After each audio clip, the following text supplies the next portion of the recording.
All right, Mr. Mayor, we're live and ready. You're still on mute, though. All right, sounds good. All right, if everyone's ready, we'll go ahead and call the meeting to order. This is a meeting of the Seldovia City Council, Wednesday, March 26, 2025. Time is 6:11 p.m. and this is a work session. And we have, let's see, John, Ashley, Meg, and Harmony, 4 out of 6 present tonight. So for the meeting so far. And we have one discussion topic tonight. That's the FY26 budget. And I guess we'll go ahead and take it away. Heidi or Liz, whoever wants to take it to get started. Thank you, Mr. Mayor. So yes, it says FY26 budget and we left it broad because my goal for tonight was to have as much of the budget complete as possible. And that way we can get as far through it as we want, as you guys want. I also made it through the fee schedule. So I'll start and I'll just kind of run through the budget. And if we get to the fee schedule, we do. And if not, that's great. And if you guys have questions as we go, please just let me know. And the intent is this is a draft. So from here, it'll be a good jumping point if there are things that you guys want additional information on, see other scenarios, dive a little deeper. Then we can come back and have other work sessions. I figured since it was a standalone work session, I would take as much advantage of it as possible. So please stop me at any point, yeah, we can adjourn whenever you guys want. Otherwise, I will just see how far we get through this. Does that sound fair? Yeah, no, sounds good. We'll just roll on through it. And if you guys have questions, just chime in so we can move right along here. Yeah. Okay. Well, there is a memo on page 3, and it's probably a little rough because I wrote this at the last minute. Note sitting open for a couple weeks, and then I just tried to format that into a memo, but it'll kind of give you a little bit of an overview as we go through the actual budget, which Liz will turn to. And that's going to start on page 8 with the general fund revenues.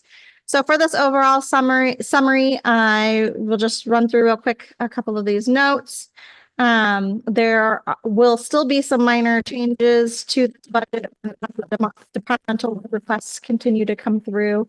Every year I meet with all of the departments. I've met with Harbor so far, Public Works, Fire Department, RADSI for water and sewer. But there's still, outstanding items that kind of come through as people are formalizing what they need for the upcoming year. It's also great because it gives people a good reminder and a jumping off point where they are now. For instance, Johnny with Public Works was like, oh, well, then we should really start that yard cleanup project in this budget cycle. So he was planning on having the excavator dropped off from Hopkins. We're going to rent that for, I think we just need it 2 days. So that we can start taking care of that big brush pile and all that lumber out there and get that area cleaned up and used. So that'll be nice to have done this spring. I talked to Layla with the harbor, and she's got some plans with a little bit of the port fee money that is remaining that was budgeted for this year, a new bulletin board and some new toilets in the bathroom and some things that were on the list. So it's kind of cool. We're starting getting into the big spring movement and getting ready for summer here. So not to stay on that tangent, we'll have a few changes as those requests come through. And then also, of course, depending on council's determinations from these discussions. I also want to point out as we go through and look at these draft budgets, I did not update the notes yet. I didn't have time. So the notes are not current. They're still last year's notes. We're just looking at the figures. And then as well as we received the draft financial statement for the FY24 audit today. Right now, the budget includes that FY24, FY26 isn't in this packet. Yeah, I was gonna ask you, there's no column for FY Oh, 26. no, it cut it off. Yep, I can share it from my computer. Hold on. And we'll send out the right one after the meeting. Sorry, guys. Yeah, I was looking, I'm like, what am I reading here? I don't see the right column. Yeah, it cut it off. Okay, that's okay. I'll just share it. I still have it open on my computer, so it'll be There we go. Oh, Liz got it. Thank you, Liz. But now you guys can see my notes. So maybe we can cut in on that a little bit. We don't necessarily need those notes on the side. And then, okay, so we'll update you that column. The FY24 estimated is based off of Jan's financial reports for the end of FY24. Those are pretty close typically to the audit report, but there can still be some variation. So you'll see a little bit of a change with that.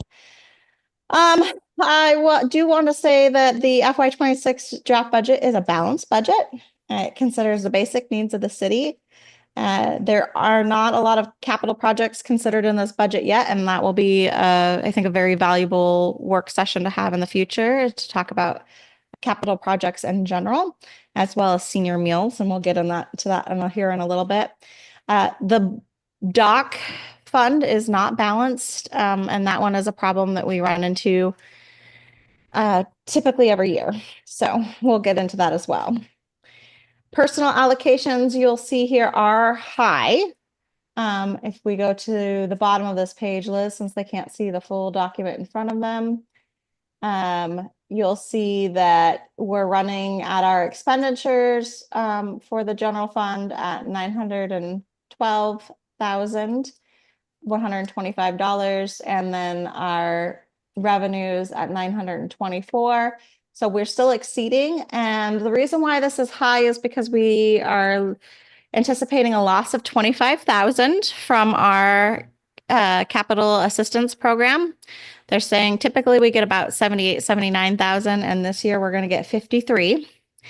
As well as we did that allocation shift where we moved some of the water and sewer time that's allocated for the finance officer, city clerk, city manager, and admin assistant back into the general fund we ended up actually putting it in council and public works. And those are a little bit high. I don't think that it's going to be as high as what is registered there, but we use an employee allocation workbook.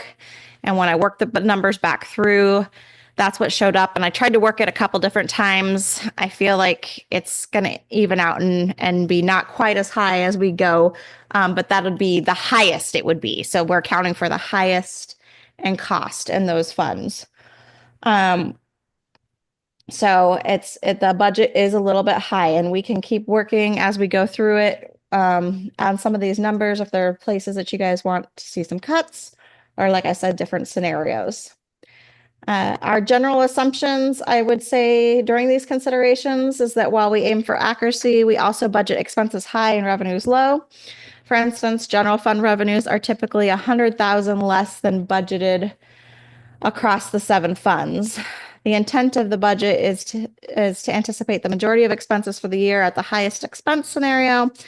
And even still, there will be typically be unanticipated expenses for which you'll see ordinances that do come through.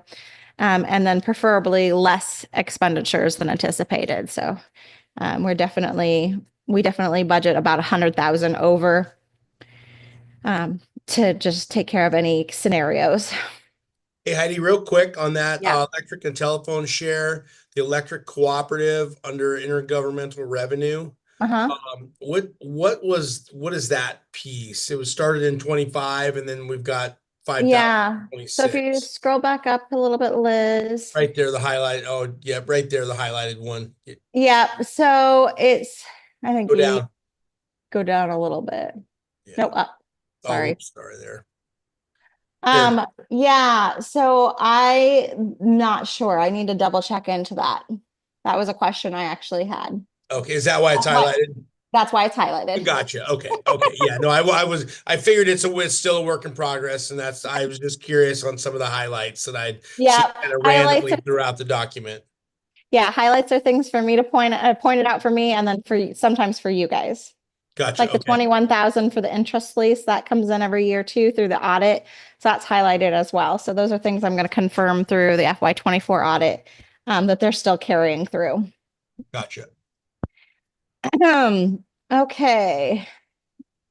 So another thing to note is that the February Anchorage CPI was 2.9%. So we've utilized that through this document and through the fee schedule. And that CPI increase was included across the budget for employee wages, with the exception of SOC. The SOC coordinator received a 3% increase from CIRSA.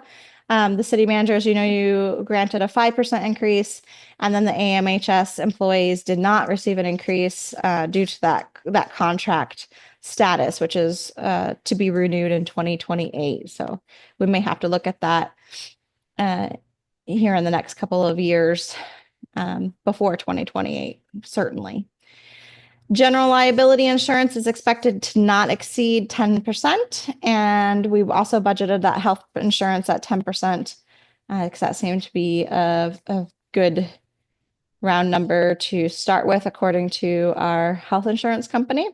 I don't think it'll exceed that either. They didn't think it would exceed that either. Audit expenses remain high. We did hire on that auditing firm to help with preparation, and then we have our audit team. So we are at 121% of our budget that's been expended so far, and it's going to go up a little bit more as this audit closes out. We are working diligently with these teams in the anticipation that as we continue to work together, there'll be less outstanding items and it'll become smoother. And the goal is, and that's the audit prep when we signed on with them, that was both of our goals, is to get to a point where we need very little of their assistance. So we continue to work with them, and that seems to be working out. It's expensive at this point. So if we jump into the general fund summary, our preliminary at the top of the page here, Liz, our preliminary personnel and real property tax figures. And actually, I did change that in the notes at the bottom. When we go to the bottom, you'll see that that we received these tax figures from the Kenai Peninsula Borough, and they did actually anticipate a minor increase for FY25 for both personal and real property. So we budgeted right at about where we are this year. Again, just not wanting to go too high, but definitely higher than FY25. So when I go through this budget, I look at the FY24 estimates. I look at what we adopted for FY25, and then I look at our finance report of where we are in FY25, and I extrapolate out those expenses. And then I look back through the kind of the history of that category. And from there, I'm able to make an estimate of what we anticipate for that fund. So it's a little bit of a process. So leaving it a little bit less than what we received this year, just in the case that there's something that shifts. Because as they said with the preliminary personal tax figures, there can still be people that contest. So waiting on that. Sales tax also remains consistent from FY24 and FY25. FY25 saw a small decrease, and we noted another small decrease in FY26. Even though it's more than FY25, it's still less than FY24, hitting right in that mid-range. I did want to make a note that while it's still a little lower than what we have now for FY25 or what we anticipate for FY25, it could be worth exploring having this be a little bit lower with the current state of affairs. I don't know how many travelers we're going to get this year. I know there's been some concern about maybe not having as many foreign travelers. It seems like people are still booked up and things are still moving ahead. So if you guys want to see some scenarios where that's decreased, let me know. Otherwise, we're just anticipating a small decrease from this year for next year. And that is the same for the remote seller's tax. So you can see that there, 55,000 for remote seller's tax and that 288.25 for the sales tax revenue. So, and I wonder, Heidi, Liz, real quick, I just want to Yeah. reflect that for the record that Vivian's also joined us now. thank you. I wonder if we could try saving this again as a PDF and emailing it out to everybody. That way they can still see it. Okay. She's going to try to email that out again. In the meantime, as I stated, the community assistance program is about 25,000 less. And then when we get into the expenditures, which that'll be across the funds, you'll see that the council and admin and public works are a little bit higher than what they were before. And that's because we moved 10% of the city manager's time away from water and sewer. So 5% from water and 5% for sewer, and allocated that 5% to council and 5% to public works. 15% of the executive administrative assistance time was allocated to the general fund, 5% to council, and 10% to public works. She didn't previously have an allocation for public works, and that's something that she called out. She said, I spent a lot of time doing work orders and scheduling for public works to not have any time allocated. So we put 10% in there. 10% of the clerk's time again was allocated away from water and sewer, and that was allocated back to council for a total of 60%. And that's closer to how it was when I started at the city. It was typically ran between 65 and 70% council time for the city clerk. And then the other is the fill-in time that they do answering the phones and talking to people who come in regarding water, sewer, and other billing questions is what that ends up being, and some work orders. 6% of the finance officer's time was allocated that was 5 from water and 1 from sewer. And that goes 1 to admin and that 5 to public works. So you'll see that difference. And like I said, it's high now, but I don't think that's a true reflection. I just think it's as close as we could get at this time. In addition, 27,000 was included for a second part-time public works operator. It would have been 37,000, but we had a groundskeeper last year because we didn't have a public works employee, or we had a part-time public works employee. And we've done this scenario. I've seen it off and on. So if you have 2 full-time public works employees, we can't afford a groundskeeper. But if the city is running 1.5, or there's been like a break in personnel, there's typically been finagling over the years where there's room to put that groundskeeper in there. And it seemed like there was a lot of appreciation for what the groundskeeper did last year. And I know that Allison is hoping to come back on and continue the work that she started. And that I put the second 0.5 public works in there because we're also hoping, and David signed on to do some, but he's not wanting to do the full position either. And a lot of his time is going to be at water, counterbalancing RADSI. So my justification is I took 10,000 off of public works from his time, knowing that he's got some other things up in the air. And so he's going to just be filling in as needed on projects and then having the full groundskeeper. So that leaves the public works employees at 1 full-time public works operator, 1 part-time public works operator, and then 1 part-time public works operator or 1 seasonal groundskeeper. It'll either be one or the other that's on and working throughout whatever season and time, especially if he's picking up more snow time in the winter, which is his desire, and she's doing more groundskeeping in the summer, to keep that kind of whole with the two people, 2 FTEs. And then 1 part-time water treatment plant operator, but that's only allocated to water. So I included it in the public works employee category, but they're only water sees that individual. 2 refuse collectors and a custodian for the city office and multipurpose building, and they're at 5 hours a week, and that's split evenly between the multipurpose building and admin. Did that work with you? Were you able to get all 6 of those columns there? Okay. She's sending that back out to you guys. So we'll take a quick pause. And then we'll go through each of the departments. Any questions so far? Anything you guys aren't liking or want to see different? No, it No, looks I don't. good. I think we're on track so far here. Okay. Yeah, I think your comment when you were kind of asking about people traveling this year and what that kind of looks like.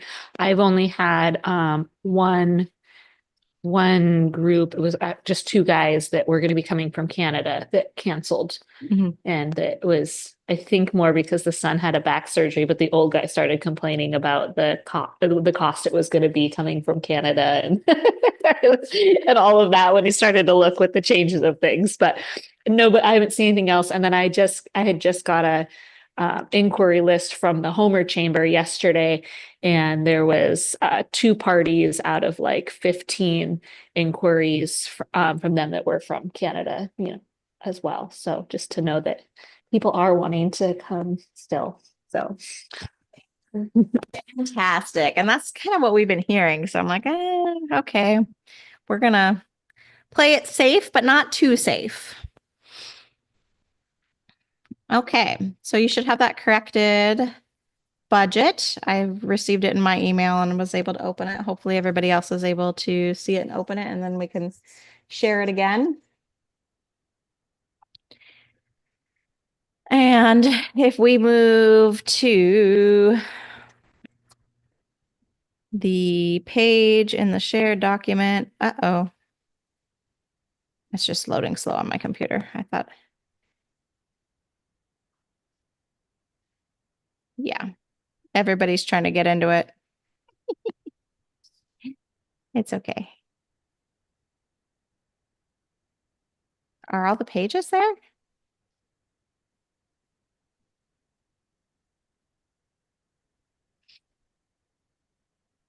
The document you says you have only shows 20 pages. Mhm. We have 56 or 57. Yeah, because it's the fee schedule. It's not in there. This is just I got you. just the corrected one that was sent. So if you can change this document to the first page of admin, I think it'd be like page 3 or 4. That's what I was worried about. It's showing blank on mine too. So it only did the general fund. Oh, this is what happens when we try to do things down to the wire. Okay, I'm going to share my screen in the meantime while we get the rest of it going. And actually, if you look at page 11 of your packet, the whole thing is there. Yeah, I was going to say all the rest of them are there. Oh, all the rest of them are there. Never mind. Okay. Yeah. So we can share the packet again, and we're going to go to page 11 of the packet. Sorry about that confusion. Thank you. It's just the general fund that's being tricky. Just because it's a little different format. That was the Yeah. only. Yep. So I'm just going to run through these pretty quick unless you have questions. If you look at admin, you'll see I made sure to have the differences on the page from FY25 to FY26. Other than personnel, there's not a lot of changes. That advertising line did go down. We had 1,000 in there last year, and that was mainly for chamber and some marketing things that we do with the chamber. And we're not, with that new MOU, we're not anticipating that expense this year. However, we did leave 500 in there in case we want to purchase some stickers or buttons or pens. So that 500 could go or not, but was left in there just some swag for people to wear to represent the city with the new logo. You'll see a lot of 0% changes through the rest of the columns because those items kind of stay pretty status quo: repairs, maintenance, equipment purchases. You'll see in FY24, Sometimes there's only a little bit of it spent, and sometimes it goes up. It really, those are varying items depending on the year on what is needed. Utilities did increase 2%, insurance and liability. This one says 23%, even though I only did a 10% across the fund, and that's because I took the 10% of what we actually paid for FY25. So FY25 plus 10% is at 3,468. For next year, audit fees, I increased across the board, just to make sure that we're capturing that, even though I'm hoping as we continue to work with these people that there's less work to do. And as Jan continues to, that was part of the agreement with her signing on with this audit prep firm, is that they were supposed to help train her to be able to do some of these things. So she has been able to start that process. Otherwise, everything remains pretty static, and we can move on to council unless there's any questions about admin. Yeah, and again, just chime in if you guys got any questions on that. Okay. Council again went up. This is the biggest increase for wages, which is why I was like, I don't think that that's reflects the actual number, because that's way more than the 8,000 that it actually went up in those administrative wages across the board. And so more of that ended up shifting into this category. And like I said, I'm working on a full worksheet, and I went back through the formulas, and I even did some hand figures, and I was like, we're going to let it be, because this is the same formulas we've been using for a while, but I'm going to be watching this one to hopefully see that that isn't a true reflection of those numbers. And then employee benefits also went up because those go with the wages. And you'll see a lot of zeros going down. Everything kind of remains fairly status quo. Insurance again going up, but I used, this one's only 6% because I used that FY25 true number, not what was budgeted, and then the 10%. Audit fees, again, I added a little extra. Legal is 20,000, and that's pretty typical that we budget 20,000. We don't typically end up using all of that. But it only takes one emergency for us to reach that number. So we typically budget that 20% so that we know that it's there. Freight, postage, dues and fees otherwise stay pretty the same. And you'll kind of see that theme across most of these general fund departments. So Seldovia Police Department, again, we did put 500 in wages and salaries. And this is just in case we anticipate any work. We this year had a little bit of work done in the office. And actually that was one of the things that was requested. And speaking with the VPSOs, as they said, our ceiling tiles are falling down in the office, and our floor is pretty holy. They've got some gaps in their holes in that room over there. So they wouldn't take much to put some new ceiling tiles up and fix that floor. So that's something we can talk about as we get into capital projects. But Heidi, so I made a note of that, and because I read your note on that, and I mean, even if you didn't want to handle that outside of capital projects and bumped, if you found, it's probably a couple $1,000. It's probably not real horrible for as small as that is. Even if you considered bumping the repair and maintenance this year, for FY26, I would be fine with that, but maybe look at that, because that'd be a lot easier than having to, deal with it through. Then you could just do it. You know what I mean? I can put that in there. That's not a big deal. Okay. Yeah, we definitely don't want that looking too shabby. So, yeah, no, it'd be nice, especially when we got troopers and stuff coming over and outside agencies. We want that looking good. They were like, the wallpaper is peeling, right? And it looks a little nasty behind it. I was like, oh boy, okay. So I got a question, Mike Campbell. Yeah, go ahead. The ceiling tiles, the standard like 2 foot by 4 foot or something. I would have to look, because I know we have some of those in stock because we have them in the rest of this building. But we also have, like, for instance, in Liz's office, she's got ceiling tiles falling, and they're just these squares, sticky ones that they stuck up, and now she has a plywood ceiling because that mezzanine. Okay. And now they're falling off. So I would have to look. And then the lighting, is the lighting included in the tiles, or? I would have to look. Sorry. Okay, well, We just talked about it yesterday Let's and I have a revisit chance that to look. later. Yeah. Okay. Yep. I Hey just, Heidi, real quick, I knew we flew past it, but going back to the council expenses, the one thing that I did, you guys jumped real quick in the police department, but oh yeah. on account number under employee benefits 7280 retirement, remind me, is that something that we did that caused that? We're going from 3,000 in FY25 to 13,000 under retirement. What was that? Was that something part of your package or just everybody's packages, or what's going on there? Excellent question. So that 13,000 is actually PERS PERS liability and retirement. So you'll see in FY25, that's at 5833 and the 3,413 together. Okay. So that's that number combined plus the increase for the allocation going back to that fund. I gotcha. Okay. So it's a little bit on the high side, but no, the retirement didn't change. Okay. Yeah. I just realized. So yeah, we had 8. So we would have been over 9,000 then in 25 if you add those two up. So, Yep. okay. Yep. I gotcha.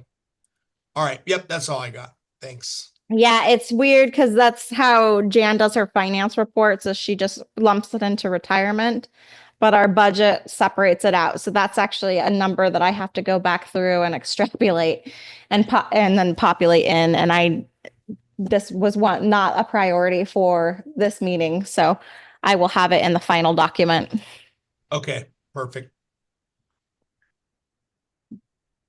And then also, since we did jump through council, I forgot to mention that the training and travel budget does remain high. We did budget that 10,050 last year for council members to be able to attend the training in December. And we did have a few who did. We also had a few scholarships. So that was great. We were able to reimburse some of that travel. And then the mayor and myself traveled to Kodiak, and we do have the PD training upcoming for the city clerk. She received a scholarship, but we still anticipate probably about 800 to 1,000 in expenses. We're still under that 10,050 mark, even with that. So I left it at the 10,050, just knowing that I'm not sure what our scholarship situation will look like next year, or even the desire of council members to travel. But I feel like that's still important if that's something that you guys want to do. I know the summer conference is in Utagavik. I'm not sure, Mayor Campbell, if you were interested in that one in August, but we should talk about I it. can just tie that into a work trip. So Or if somebody else wants to go. I mean, those are pretty great experiences to be able to network with people. So as long as you guys are comfortable with that, I did leave that expense in there at that 10,050 in order to have some of that fluidity. Or, if we don't do summer and it comes down to, or as many people don't do as the winter conference and the legislative conference is coming up and we really need to talk to our legislators, that's also a great chance to go to Juneau or even go to Juneau individually. It leaves that opportunity there. Heidi, I definitely support that. I hope all the other council members do as well. I think it's, vitally important, especially for a town as small as ours, to leave that budget there for opportunity for, council to be able to participate if we need to. If it ends up being a surplus, then great. But if something comes up and we need to send a couple people to Juneau or get some additional training or something like that, at least we've got the opportunity there for folks to participate.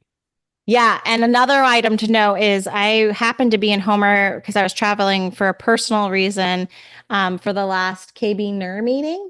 And so I attended that since I was in the area, and they had council members there from Homer, and then somebody came over from Port Graham, and just people from the different areas around.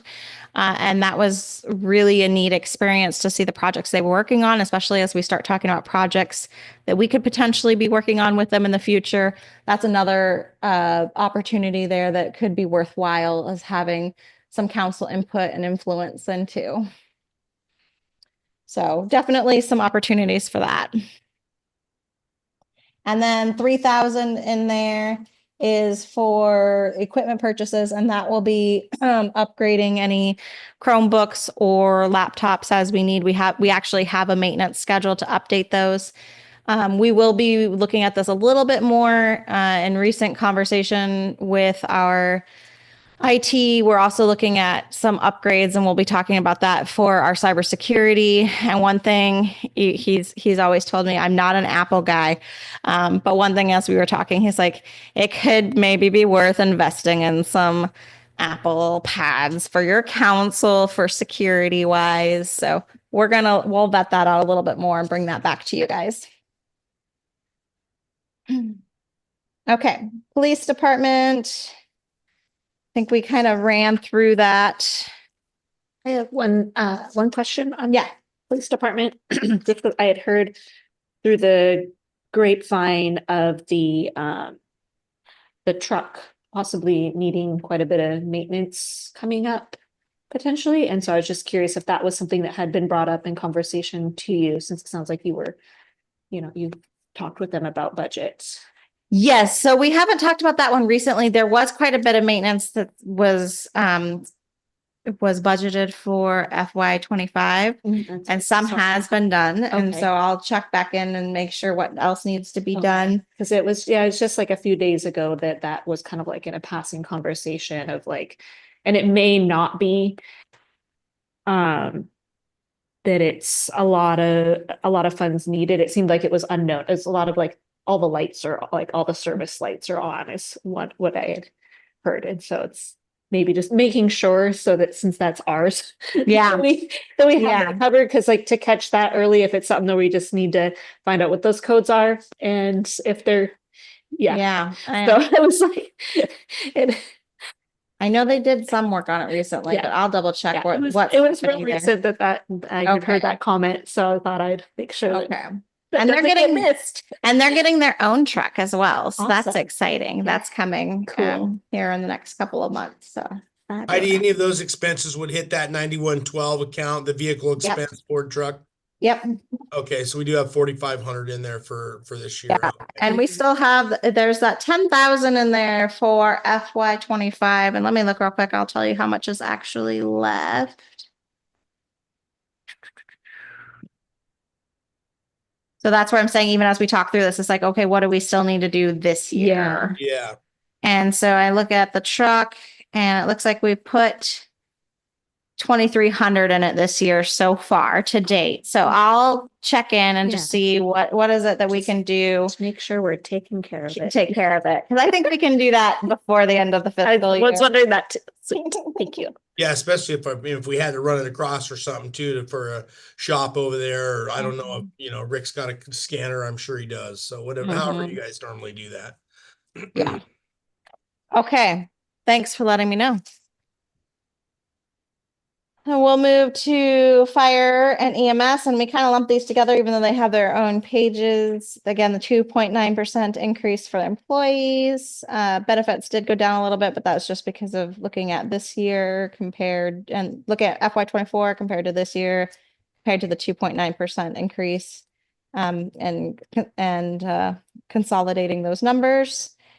And equipment did go up a little bit. I noticed that we are spending, at least we spent last year, more money on the trucks, which I think has been well needed, and something we haven't done for a matter of years, but it was a pattern that Jordan was getting into before he left, and Johnny and Amanda have carried through. So I've been trying to ensure that we budget about 500 a vehicle for just typical oil change, maintenance, air filters, any of that kind of stuff that we need to do throughout the year. And then when I discuss that with the departments, if they need more, we can tack more on. But trying to make sure that we keep a little bit of money in each of those vehicles accounts. That way, we're making sure we take care of them.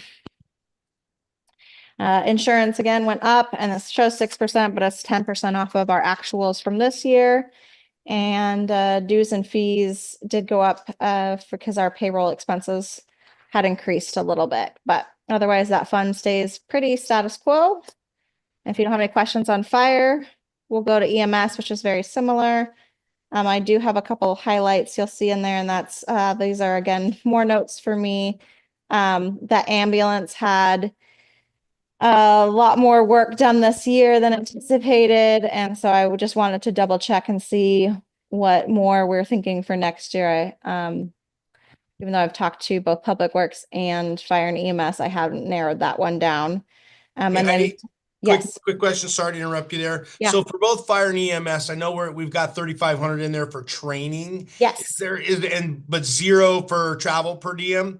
Is everything they do just remote, or has anyone expressed any interest in any, or is there any out of town opportunities like with either Homer, Central Peninsula Fire and EMS? I mean, I don't know if they ever have conferences or classes, in person or hands on.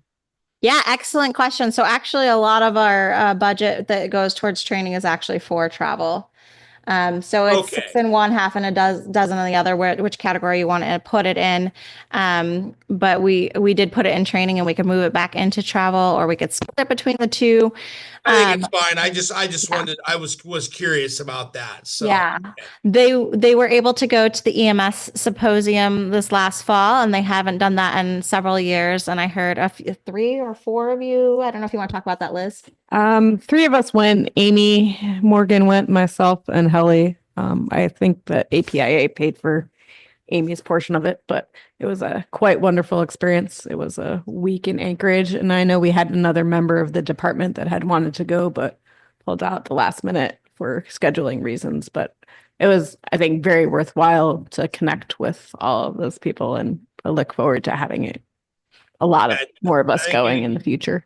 Anytime we can encourage travel, where there's an opportunity like that out of town, if it's beneficial, I say we try to do it if we've got the money for it. So if we've got it there, let's try to use it, in the budget. So Yeah, and that's something that the department is really just starting to get a handle on. And now they have new volunteers. So at last night's department meeting, they did appoint Travis as the assistant fire chief. So Amy's now in the fire chief role. Travis is in the assistant or deputy assistant fire chief role. And then they had Dewey come on as the safety officer, which is not a role we've had filled for a while. And they'll work out what that job description looks like. And I say job description, even though it's on a volunteer capacity. So they've been very hands-on. They waxed the trucks, they cleaned them up, they waxed them, they're cleaning up the shop. Dewey was just telling me, we really should have hanging pole plugins for our machines, so we're not crossing extension cords, walking across extension cords and driving across them on the floor. There was a couple other things that they wanted, and I said, you guys still got $450 in your budget for this year. Send me a list. So they did that. We got that ordered today. And I think they're going to be a lot more involved this coming year in getting some of these expenditures out. They also voted last night to expend $4,000 of the membership incentive budget. They've had $3,000 in each fund this year and last year, and that's been a slow rollout. But they are anticipating spending that before the end of the year, and then hoping to again be able to expend that next year. So left that in there. They've got some great ideas. They're going to start up a little gym that people can come lounge, and like a lounge area gym for people to use as the volunteers. And then they'll have some other incentives that they've talked about, like my favorite, and I've heard from a few others, including Liz, that she really likes, is doing Guardian memberships for all of their members. Or Life Med, depending on Or Life preference. Med, yeah. either one of those. Yeah. And then some other, some other perks so that they can offer, which is that's great, because we're seeing some revitalization in the department, and we want to help keep that going. So I did leave that 3,500 in there for the training in each, and the 3,000 in there for the membership incentive each. And I did tell them the same thing, like, you guys need to start spending it or it's going to go away. Yeah. No, thanks The for advanced EMT classes. Thanks Is for that- reminding them of that. So that was something that we had talked about a few years ago, of trying to revitalize and get the membership back up. And if that's what it takes, then if you got to buy them, then so be it. Right. And the other thing that's happening that Liz was just alluding to is that they're doing some advanced EMT classes that has some training for skills that they'll use out of this budget. where they have to travel and do their skills sign off. And then they also agreed last night to spend some of the budget on a regular EMT class for a couple of volunteers. So that's really exciting that more people are getting involved. Cool. That's good news. And the telephone internet highlights for me, I just need to check in on what's going on with that. But otherwise, that department stays pretty static. And then if we can move to Public Works. And so Public Works has a little bit more shifting because we shifted that personnel.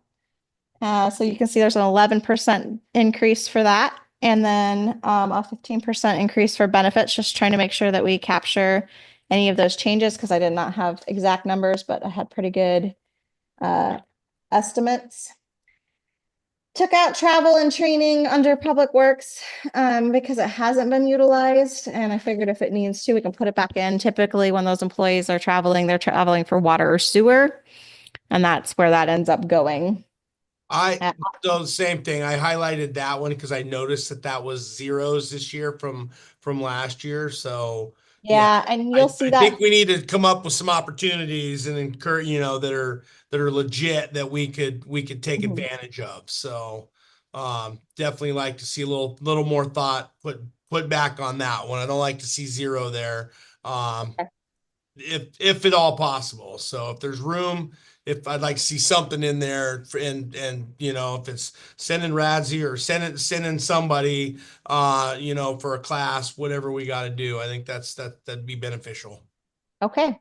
We can do a look at that. I know Radzi is traveling next month for a class for sewer, but he's doing that out of the sewer fund. Or water or sewer. He's going for water, I believe. Homer's doing class, so he's going over that way, but that won't come from Public Works. We did have the 6,000 that was budgeted that ended up being 10,000.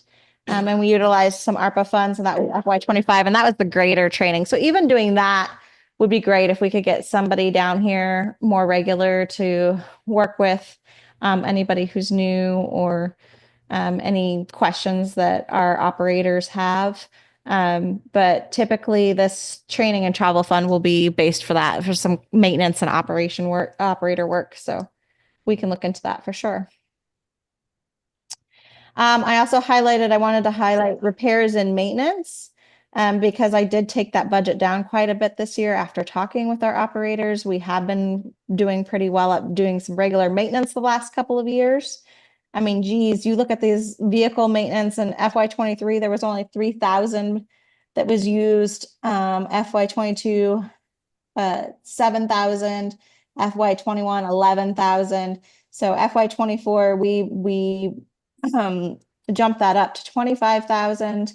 We budgeted more for FY25, but we're going to come well under that just because that doesn't seem like that's the actuality. So I did take that back down to the 24,000, but again, throwing money in every vehicle because that's what we're seeing is we're needing to do that every year. We need to do those oil changes on those big equipment. Sometimes that's twice a year.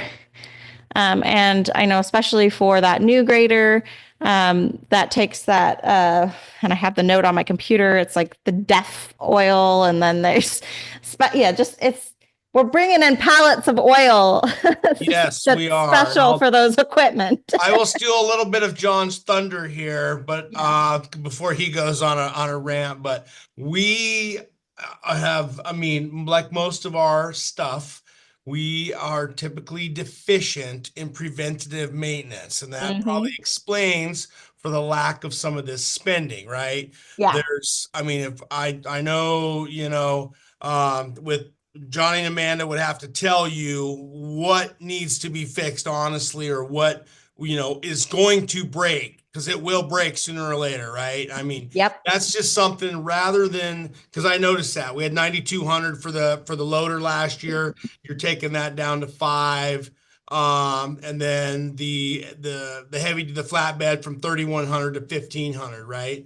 I don't know what's going to break, but I guarantee you something will break. And if we can stay ahead of it, then that much better. We're not, then it doesn't become a crisis and those amounts don't double in the future. Right. Right, so those numbers were up because we did do that preventative maintenance. So we did that for this year and then not anticipating it for those equipment for next year. But again, I spoke with Johnny and Amanda about this, and I will, again, that's something I anticipate more information coming in because they were running through the vehicles and doing checks and gonna come back and let me know if there was other expenses that they anticipate. We can also put more in there, just as a safekeeping, and that's kind of where that repairs Belts and hoses, those grader, Yep. they blowing hydraulic hoses and blowing Mm-hmm. belts and all kinds of stuff. So and that Mhm. shit is expensive. So Yep, and cutting edges. We have to buy cutting edges every year. yep. Hey, I just have one comment. Even more so than the oil changes and fluid changes, different boxes, a lot of that stuff you can get away with till the recommended service intervals, and some of it's 450 hours or maybe even 800 hours. But the single thing that I think is most important is lubrication. So I don't know, I haven't looked at that new grader to see if it has an auto lube system on it or not. But that right there is what's going to cost us the most down the road, in my opinion. I will follow up on that. Yeah, I'm looking here and it looks like we have oil changes on everyone. We had received the chains that we needed to. Of course, you're going to have your wear items and stuff. You can't get away from that. Yeah, Wear cutting items, edges. tire chains and cutting edges and Yeah, $300 in oil change, $5 of the DEF fluid. Those are $16 a piece annually. Hydraulic and engine oil. Hey, and that's another point, like John just mentioned too, on like tires. I mean, if you've got some extra budget, Mhm. buy a tire or two. I mean, they're greater tires, loader tires. You're going to use them at some point. You know, if you've got an extra couple tires on the shelf, when all four of them are finally take a crap, that's a big bill versus maybe adding a tire or two a year and using them or every other year or something. You don't want them dry rotting, obviously, but just stuff like that. Just being proactive. I don't think anyone's gonna complain about you being proactive when it comes to stuff like that. I think that's a really good point, Mayor Campbell. That's kind of what I was just thinking too, is just even kind of the way, whether it's my vehicles, equipment for the boat, and that is when they are doing those purchases, that if we keep these budgets high because we know this stuff is going to happen at some point. And even, when it comes to purchasing oil and things like that, and noticing like, okay, when we're buying it this time, the price is seeming pretty good compared to where it's at. If we have it in the budget, purchase that extra, then you might not have it for the next year. Or we're in a time right now where also getting some of these parts could look a lot different next year or the year after. And so, yeah, I fully support that, and keeping these budgets there and just thinking ahead and having that back stock, because also time is of essence. And that's something that I know we run into, where when then you might think it was your routine maintenance time, I'm going to do it. And now for whatever reason, you can't get what you need, even though it seems simple. So. Absolutely. It feels good to actually be having conversations like this, because I can remember when there were years when we were scraping for every single penny. And not that we're flush by any means, but it is nice to have budgets that are a little more realistic. So We're taking care of our needs. Great. We are, absolutely we are. And we're spending money, and this is money being spent that's going to be spent anyways. That's the way I look at it too. If somebody takes a look and it's like, oh, you could have, cut here. Well, these are things that if we buy double this year, just means we don't have to buy it next year if we can't. It's just being ahead of the game. Yeah, if we can stay out of the robbing Peter to pay Paul, or pay me now or pay me later, let's just get it done. Mr. Mayor, if I may. Yeah, you bet, Vivian. Yeah. All good thoughts and comments are happening right now. I like it. One thing I was going to ask, council member whoever it was earlier, can't remember who it was, talking about years ago during this whole, when we go through budget time, the question would come up, is there a document? Is there a book of preventative maintenance? And for years, we really encouraged the Public Works to come up with a book that they could look at. As John, oh, that was John, Councilmember John, who is referring to the idea that maintenance needs to be taken care of. And lubrication is huge. So I guess my question is, did that ever come to fruition? Do we have preventative maintenance books and manuals that the crew look at and say, okay, it's time to do this, time to do that? And is it being looked at to where we can say, yeah, we're up on stuff and we do have some extra bucks. Let's buy a few tires. Let's buy this or that. Could you comment on that, Heidi? Yes, excellent question. So through the mayor, I think that's a big part of why you can see that change in FY24 is that really that program started to take off.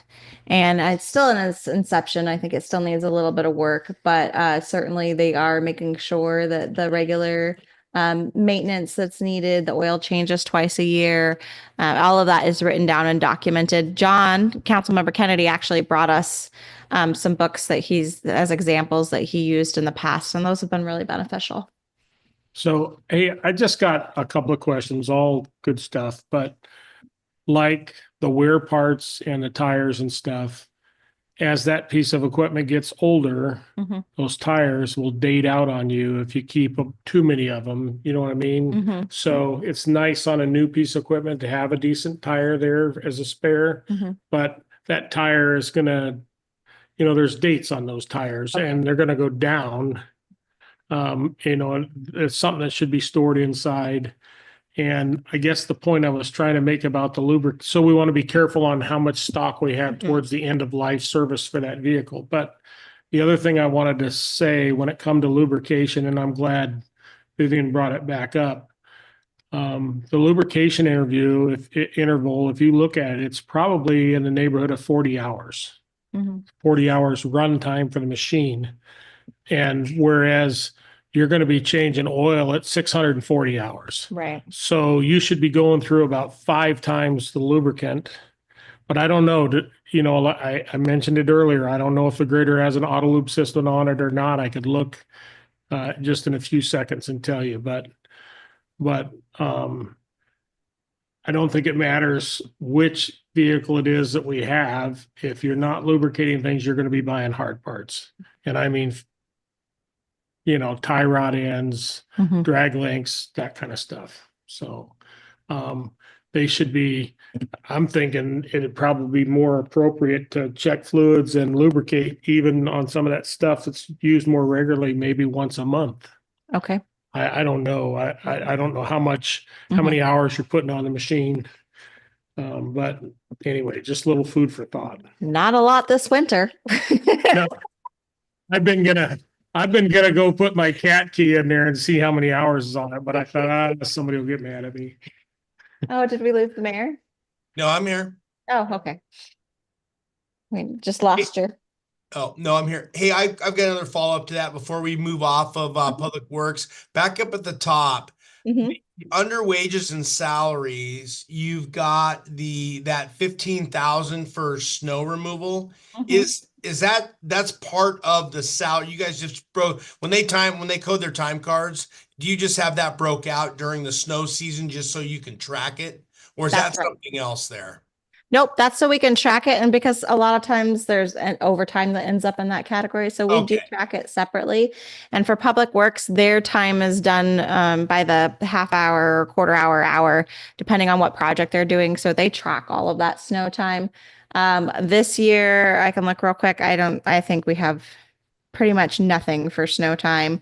But we keep it in there just so we're aware that can be a typical cost. You'll see in FY24 it was 13,000. And then we can do some of those averaging out as the years go by with Mayor what we are. Campbell? Yeah, go ahead, John. You can probably attest to this, but that $15,000 for winter overtime, when our crews would come on in the wintertime and we had bluebird weather, they were doing maintenance. Yep. So Oh, just a little food for thought. I mean, I wouldn't have an issue with it. I don't know how everybody else feels, but it's a good time to get some of that done. Yep, for Excellent sure. suggestion. The other thing they've been doing is a lot of cleanup work. So if you, and especially as we prepare to do this big insulation job for the shop, if you come in there, it looks better than it ever has before. And they're continuing to work through the yard. So I'm really excited to see them work through that yard across the city yard here this spring and continue to see them work. Yeah, looking at our budget right now to date, or the finance report to date, we've spent $454.24 in snow this year. Nice. Yeah, that's a nice change. Yeah, that's unusual. So we're not counting on that for next year. It's still March, so let's we're not quite there, but we're close. I know David was so excited. I felt bad. Him and Amanda both. They took that training, and I think it was like November or December, and I had both of them go. It must have been December because I took it in November. They're like, we should have been doing a month of snow by now.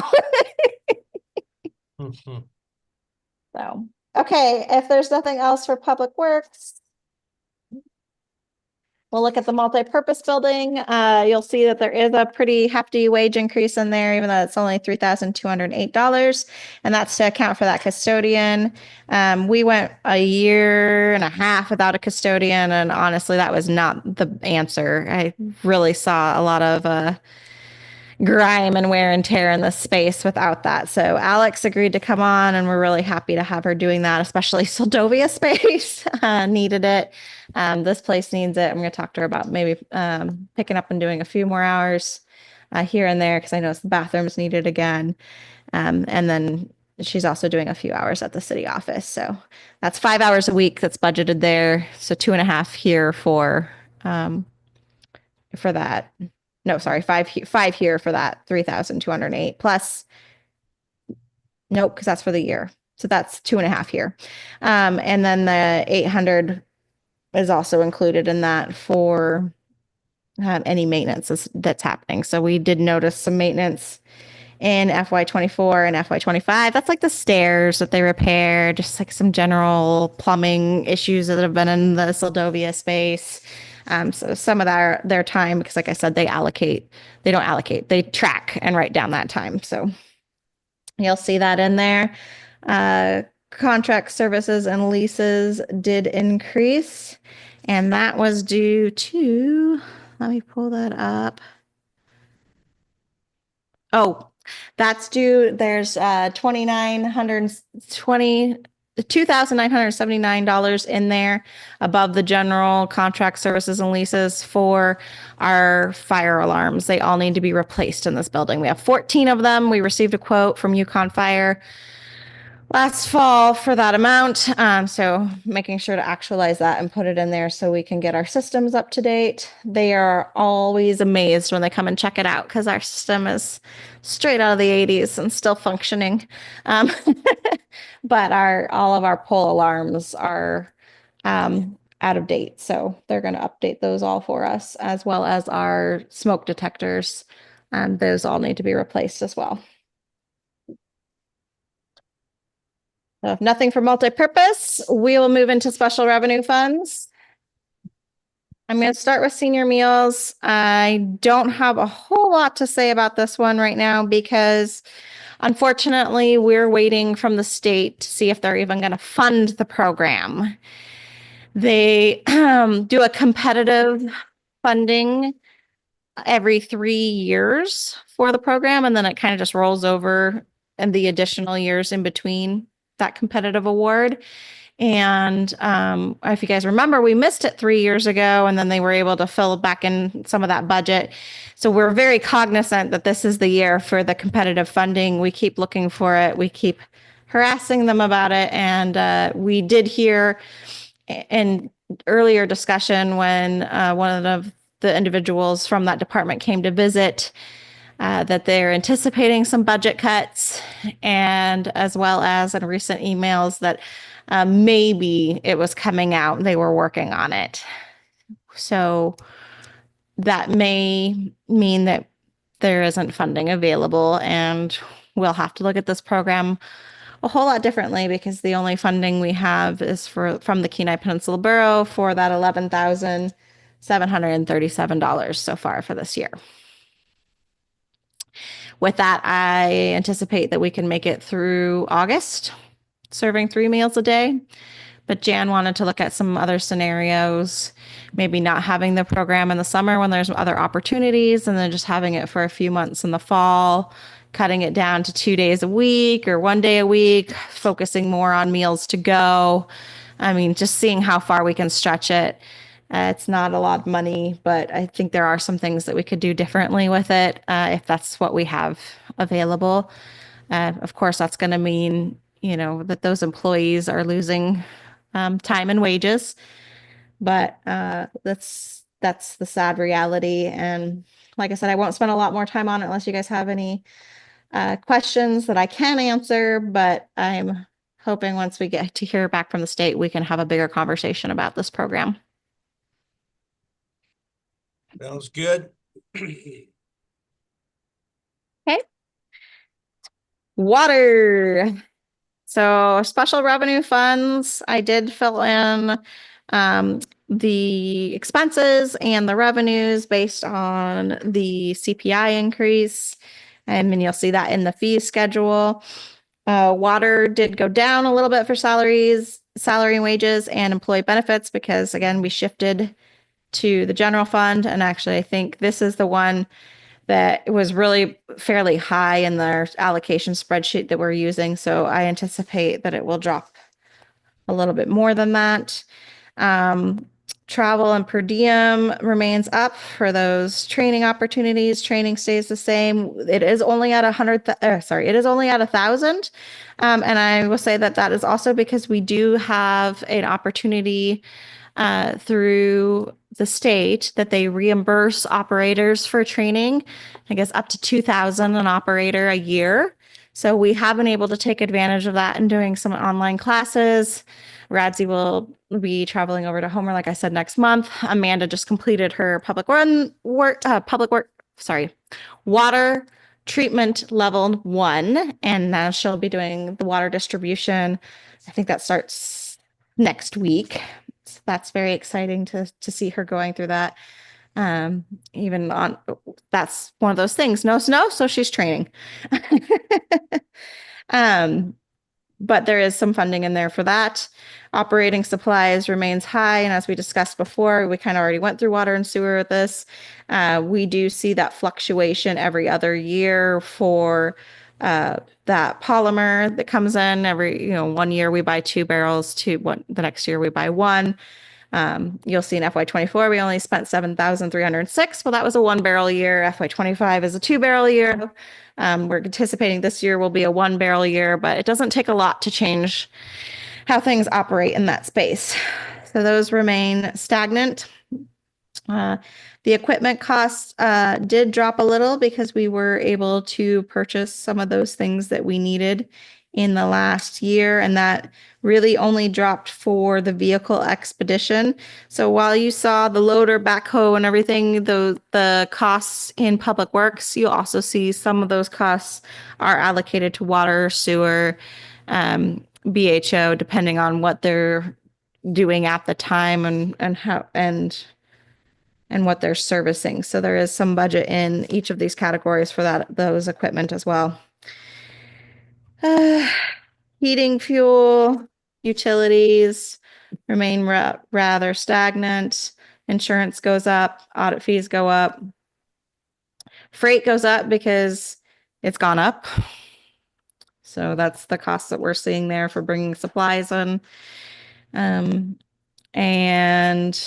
we're also seeing, let's see here. Oh, that remains rather steady. And then under capital projects, we did budget 8,900 in parts here.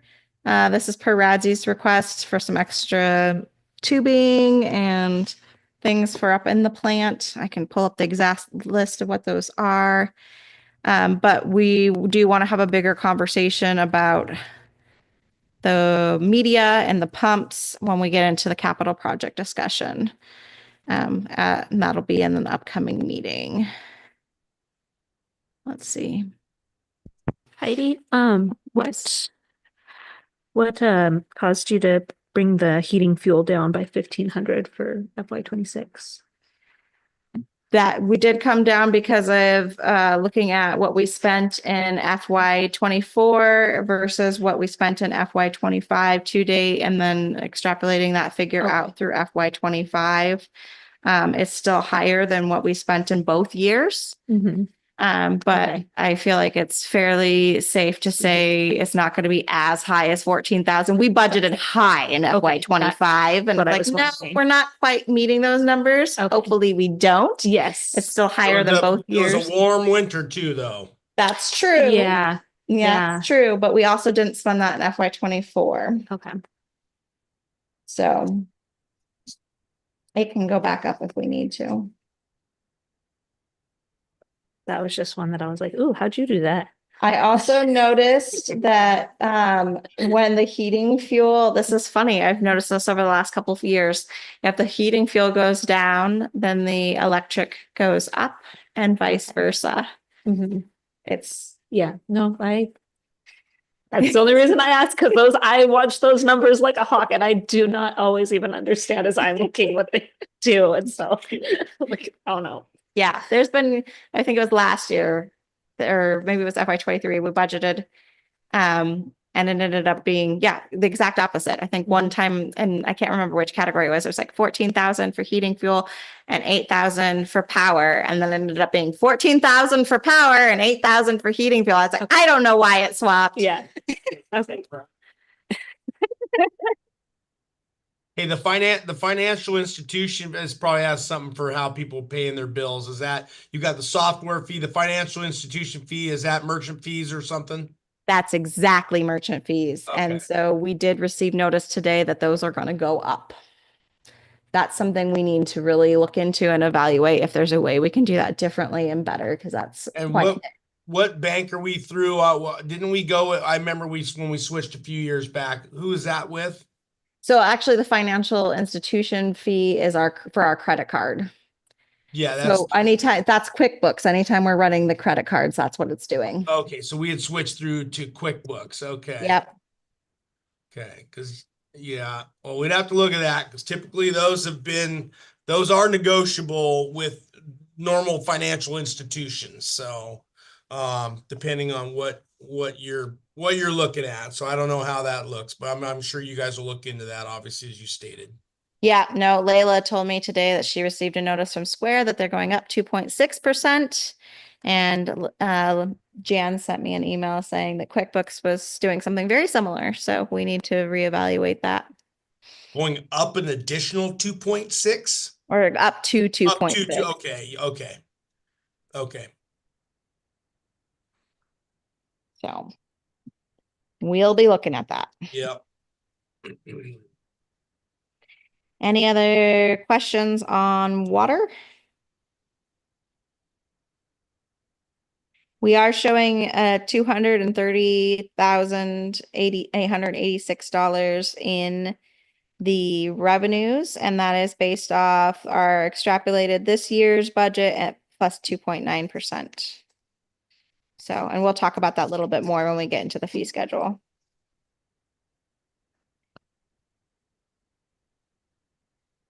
Wastewater, we already talked about this one. And yep, this one you'll see the power went up significantly. And a lot of that has to do with our lift station. So they've been running different equipment off of that lift station, off of that power box down there at times when we've needed extra pumps and other scenarios. So that's gone up. Hopefully that'll go back down once the project's done, but I don't know. Maybe with the project, it'll go back up. Maybe those pumps will cost more. I'm not really sure. So leaving it high so that we can have that safety net there once that project is complete. Audit fees again go up. Everything else stays fairly similar. Equipment goes up because we're just seeing more expenses as things wear out. And again, that proposed revenues of the 2.9% increase based on FY 24, or I'm sorry, FY 25 projections. If we don't have anything for sewer,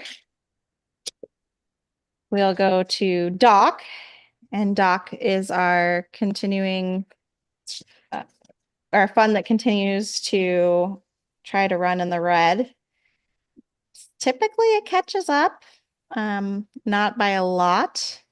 It did catch, so it looks like if you look on page 32, you'll see that in FY 23, actually FY 21, 22, and 23, it was in the red. FY 24, we were able to come out in the black, have a little bit of a net effect for FY 24. And a lot of that had to do with the fact that we did have that contract increase, which helped. And then, let's see here. That was really the only change. And we estimated, I think I've estimated that we need about 96 stops a year to be able to break even. So we're budgeting for 85. Okay. And just out of comparison of last year, because it's looking hopeful that the ferry is going to be running, that would be a whole over a month of service longer than we had last year. So if it actually goes in when it says, and we don't have anything super out of the ordinary of some normal weather things, so that kind of put us in that looking good scenario. Is that kind of what we're looking at? Yeah, we'll be right about even. Okay. And I, I would hope that for FY 26, we'll see that same, but I can't predict that. But FY 25, yeah, we did estimate being in the black by about $500. And if it keeps going the way it is right now with the schedule, that's where we'll be at. Okay. So it rides a real fine line, the dock here. Let me see. And actually, let me double check, because I think maybe that's why I went down, is because it's pretty close. I'm not sure that we'll make it. Let me look back at the finance report. Doc.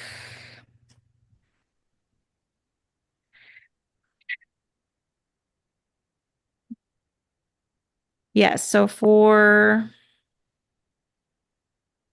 doc, we're at 67% of our revenues. And we had one whole quarter, so we're only going to receive another, we only have 3 quarters of a year, which is typical. So I think that is why I brought it down, is because this year we may not make it. It's going to be close. I think I extrapolated this out at, let's see here. We've received, this is the one. For instance, for wages this year, we've received about 22,000. And we were budgeting at 32,000. So we're not going to make that, but I think we will make that 29, which is where I put that back at. For FY 26, because I don't anticipate that FY 26 is going to do any better than FY 25 or FY 24. If it does, that'll be great. But yeah, we're not going to meet that 32,000 by any means, unless I just don't think we're going to make it, even with the stops left when I did the math out. And I have a whole spreadsheet if you want to come see it with ferry wages.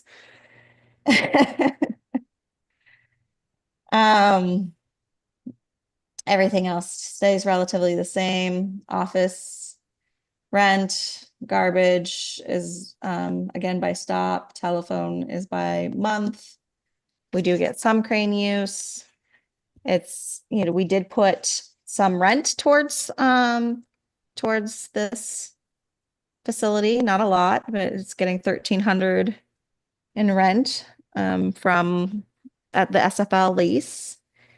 we could look at increasing that, but of course then that impacts the general fund. So that's definitely a scenario we can look at. That was one of the exciting things when we were thinking about the CCG grant and updating that value added building and space, is that maybe some of those revenues would go in and be able to offset the dock.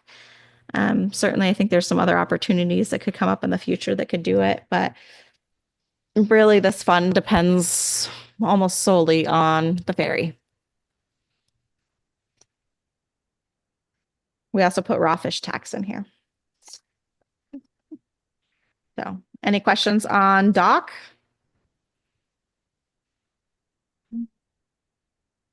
Okay, we'll go to the harbor. The harbor is kind of exciting. Well, there's a lot happening. I'm going to grab my notes on this one.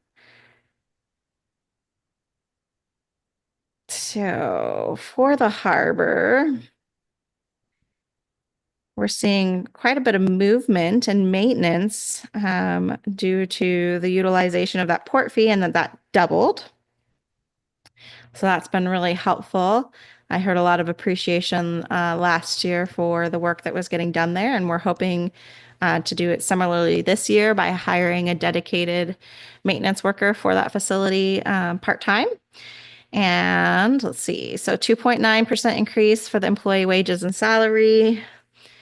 Safety equipment remains the same. And in speaking with Layla, that's going to include items like life jackets for the harbor skiff, new cleats for the dock, new windsocks have been on the list for a little while. And of course, some of those things are things that the maintenance employee can help with. It needs to be. Yeah, it needs to be replaced. Contracts and services increases to account for the annual lease payment for Jackloff. That's $1,200 a year. We will be tracking those Jackloff expenses because typically we would take them out of that deferred maintenance fund for Jackloff.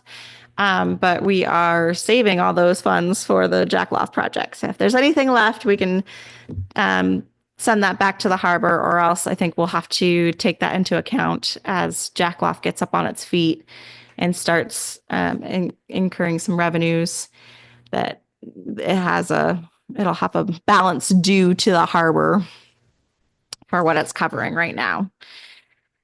21,000 is included for harbor repair and maintenance, and this is port fee funds. This includes 8,000 for the repair of 5 more finger hinge pins, 8,000 for electrical pedestal replacement. So we need to replace all of those pedestals, but it's a pretty expensive job. This will get a couple of them done at a time, like we're doing the finger hinge pins. I mean, we could wait and save up and do it in one bang, but they need it. So we're going to start with the ones that need it the most and then just keep working on it every year. And then I don't know if you've noticed, but the bottom of the harbor building is rotting all the way around. So we're going to, we put a little bit of funds in there, 5,000, so that we can at least start with that project. We'll see if we need more or less, but just start putting a little bit of love into that siding.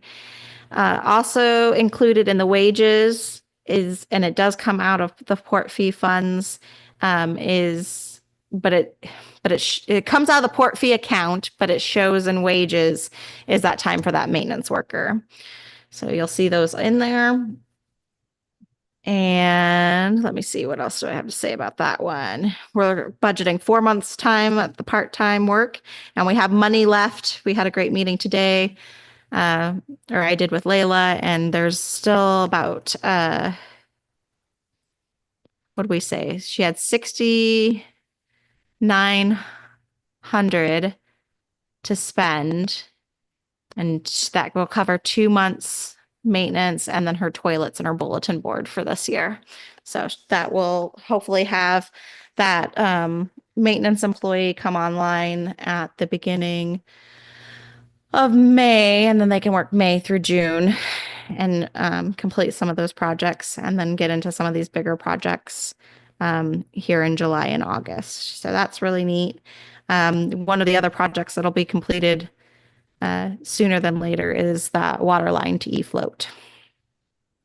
So that's on the list. I don't know if you guys have any other ideas or things that you want to see at the harbor. It definitely seems like those pedestals are the most pressing. And then, of course, he's doing, daily upkeep and things as they're needed. I know you spent a lot of time down there, Councilmember Keithley. If you have other items you want to see us address. I'd say even just last year, it was nice to see. There was definitely a big difference last year, first 2 summers being down there as far as like the maintenance and care that was happening as Stan was down there, and the timeliness of when something was, if something was pointed out. And I definitely would say just like double checking that the bare minimum, that all the cleats, especially in the transient spots, that was actually something we got feedback from the sportsman show from a couple people that they don't want to come back to Seldovia after coming into the harbor and having issues when they were docking their boat, or like the cleat pulling out when it was untied. It was just a couple, but that was good feedback to have. And we were able to, say like, oh, we've been, making repairs and things like that. But that was just kind of a reminder that, even as you go out further, because a lot of times those of us that go down to the dock that only go to where our spot is, or go to the ferry and see those areas, like making sure that all those spaces are best we can in good and safe repaired too, because that's another part of it, is not just what it looks like and smells like, but the safety aspect. We have a lot of older folks that are coming in on boats and such, and yes, it's a dock, but when there's things happening where it's not functioning as they would expect, that can be a problem. I noticed on here that our late fees are down. Does that mean we have people paying on time?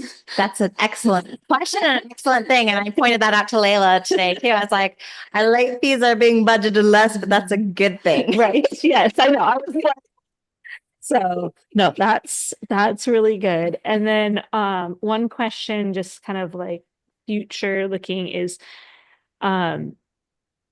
if and when the Seldovia Bay Ferry ends up being able to utilize their space over here, we no longer get the port fees from them because that's private land, or no? No, so the port fees count for anybody coming into the port of Seldovia. Okay. So even off of a private dock, that port fee is still established for that reason, because they do come in and use the facilities, the public facilities. Okay.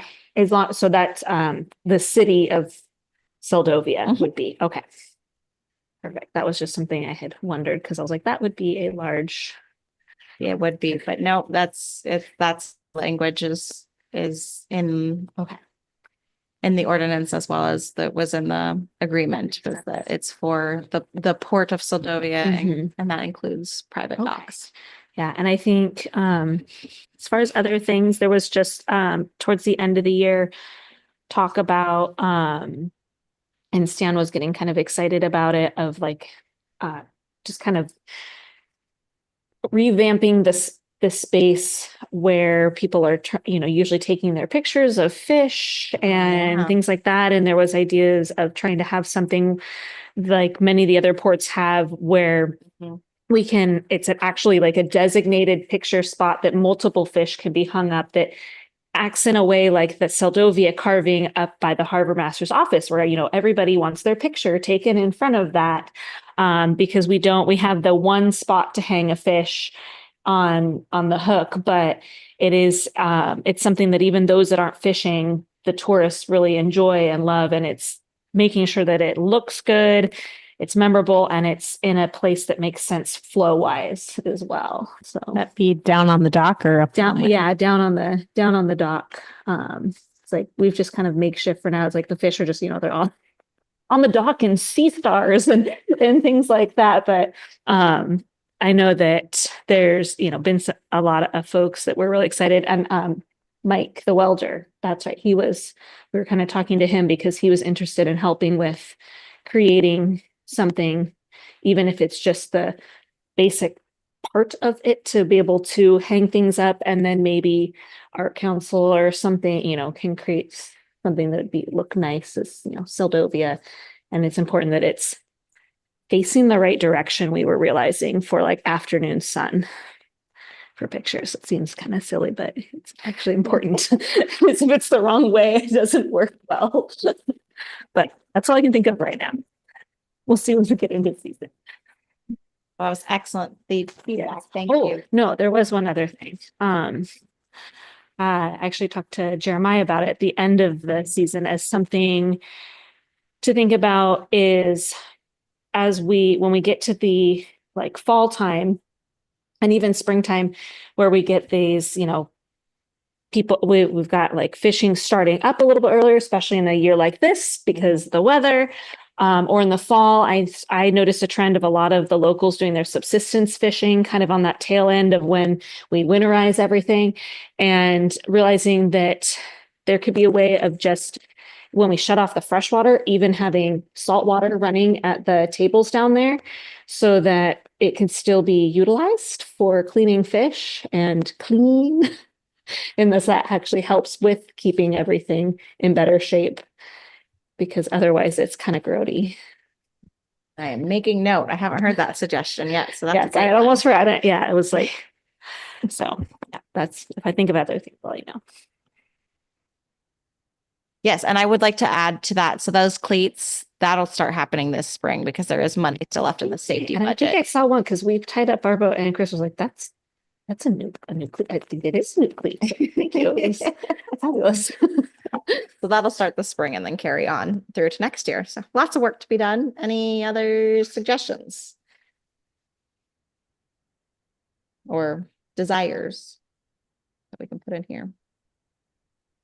I would also point out that even with utilizing this 21,000 and the wages for a maintenance individual, we're still anticipating that we'd have about $2,203 carry over. That's of course if we receive 24,000 for the port fee, which is under what we received the last 2 years. But again, trying to be conservative in our estimates. So yeah, I feel like we're spending it wisely and getting things done and staying within our budget. And hopefully that's working for everybody and everybody's liking that system. Okay. No feedback on that. I will move on to our last one, and that's the boat haul out. And boat haul out is doing all right. We have the 2.9% increase, and then actually went a little bit. Nope. It's just that the administration was a little bit low for FY24. So again, or FY25. So again, extrapolating those numbers, making sure that we're covering it with the 2.9%. Into FY26, you'll see those benefits have that 2.9% increase. Travel goes down just a little bit, showing that we're using about $650 every year, and that's typically for the harbor master as she travels for the conference. Some of her time gets split into boat haul out.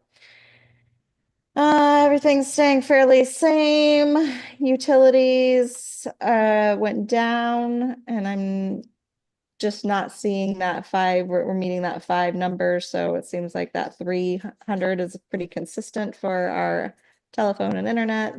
It doesn't see any other utilities at this time. Insurance goes up, audit goes up, and that's a big hit for this fund because it's a small fund.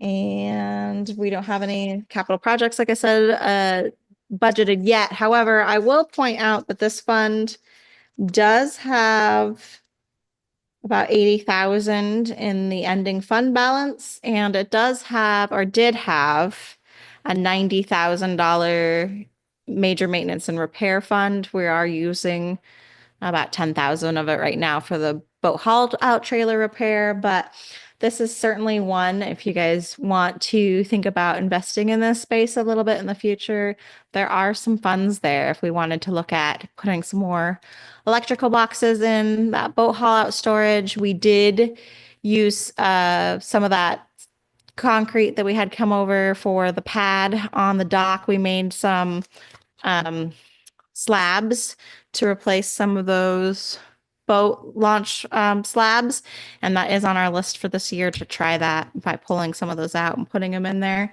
But that would be if that's something you guys want to look at when we start talking about capital projects. I think we very easily could put a little bit of time and effort into those storage yards and updating them somewhat if you guys have a preference for that.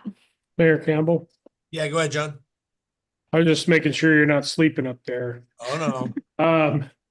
Hey, I just got a question for Heidi, and it kind of goes back a little bit in our conversation, the pedestals down at the docks. Mm-hmm. And you say you're doing 2 of them, which I'm thrilled to hear that. Mm-hmm. I'm thrilled to hear that the little maintenance is, we have to do something every year. Mm-hmm. But what I was wondering is how many of them are down there? The pedestals? Yeah. And at the rate of 2 a year, how many years is it going to take us to replace them?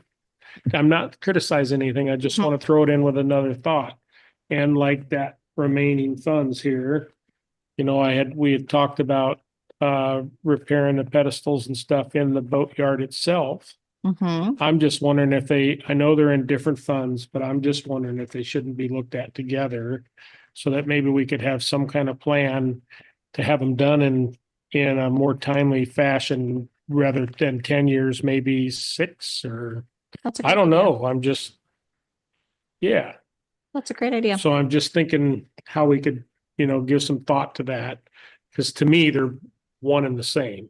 Mm-hmm. You know, if I have a boat in a slip and it's plugged in and then I want to put it in the boatyard in the wintertime and have it plugged in, you're going to need to, you know, to recuperate those funds. And anyway. Yeah, we had a figure from ABS. Let me see here. Actually, I still have it. Unless you can get some grant funds somewhere. So they are quoted about 600 a piece. So it was not, I wasn't trying to say that we would get 2 done. We have 8,000 done, so we can get a few done. Oh, okay. I misunderstood that. So there, we do have a quote, 600 a piece.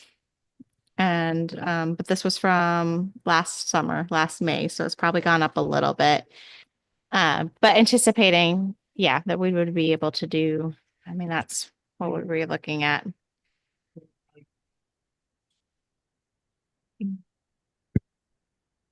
Yeah, Be able to actually, do I that just had a well. flashback. When I was talking about, again, sometimes you're only familiar with where you're at when you're down at the Mhm. harbor. And there was a day, you might remember, the Bay Ferry was having Mhm. some electrical issues, and I firsthand saw something that was very scary to see on our dock and I don't know, you know, how much, if other pedestals had this, but there had been years of steel, like people taking parts from some pedestals to fix other pedestals and piecemealing things together inside some of the pedestals down there by the ferry and like what the ferry was plugged into. And it was not pretty and it was very dangerous. And to know that there could be public plugging into like one of the ones that we had to go down to go find some parts to try to fix the one that was pieced together already, and realize that some people had already done that, that there might even, that might not be the only place that it looks like that. I don't know, but I think that is also a good reason to also just make sure that all of them are looked at. Yeah, they were. So that was an issue that we discovered during that process, is that actually I don't know enough about it. The breakers that were in the Mhm. boxes were not the correct Mhm. size, which is why we know we need to go through. And I apologize, but I quoted 600 is not right. That was for a different item. So I will have to find that quote again and bring back what it was. We did have a quote for it, but we are planning on taking care of a few at a time. And I will find that number, bring it back to you. But I think it's worth looking into doing both areas, so we can do that. Yeah, that would be great. Yeah. Mhm. Mhm. Which pedestals? Yeah, for our liability, because that's Mhm. kind of where my mind went when you've got folks coming in and plugging in, and sometimes it could create an issue. Actually, get a new pedestal this year, but somebody else Yeah. is a bigger priority. That seems to be working fine. And Okay. I kind of know someone who can make sure that it works fine. Don't tell me that. We will look into that and I'll bring that back and that can be a part of the capital project discussion. And on that note, if you turn to the next page in your packet, it looks like the page 40. This is just an overview of our reserve funds. They're also located under the general fund revenue because some of these are payable to the general fund. For instance, that major maintenance repair fund and the Seldovia permanent fund principal that's within the Alaska Municipal League.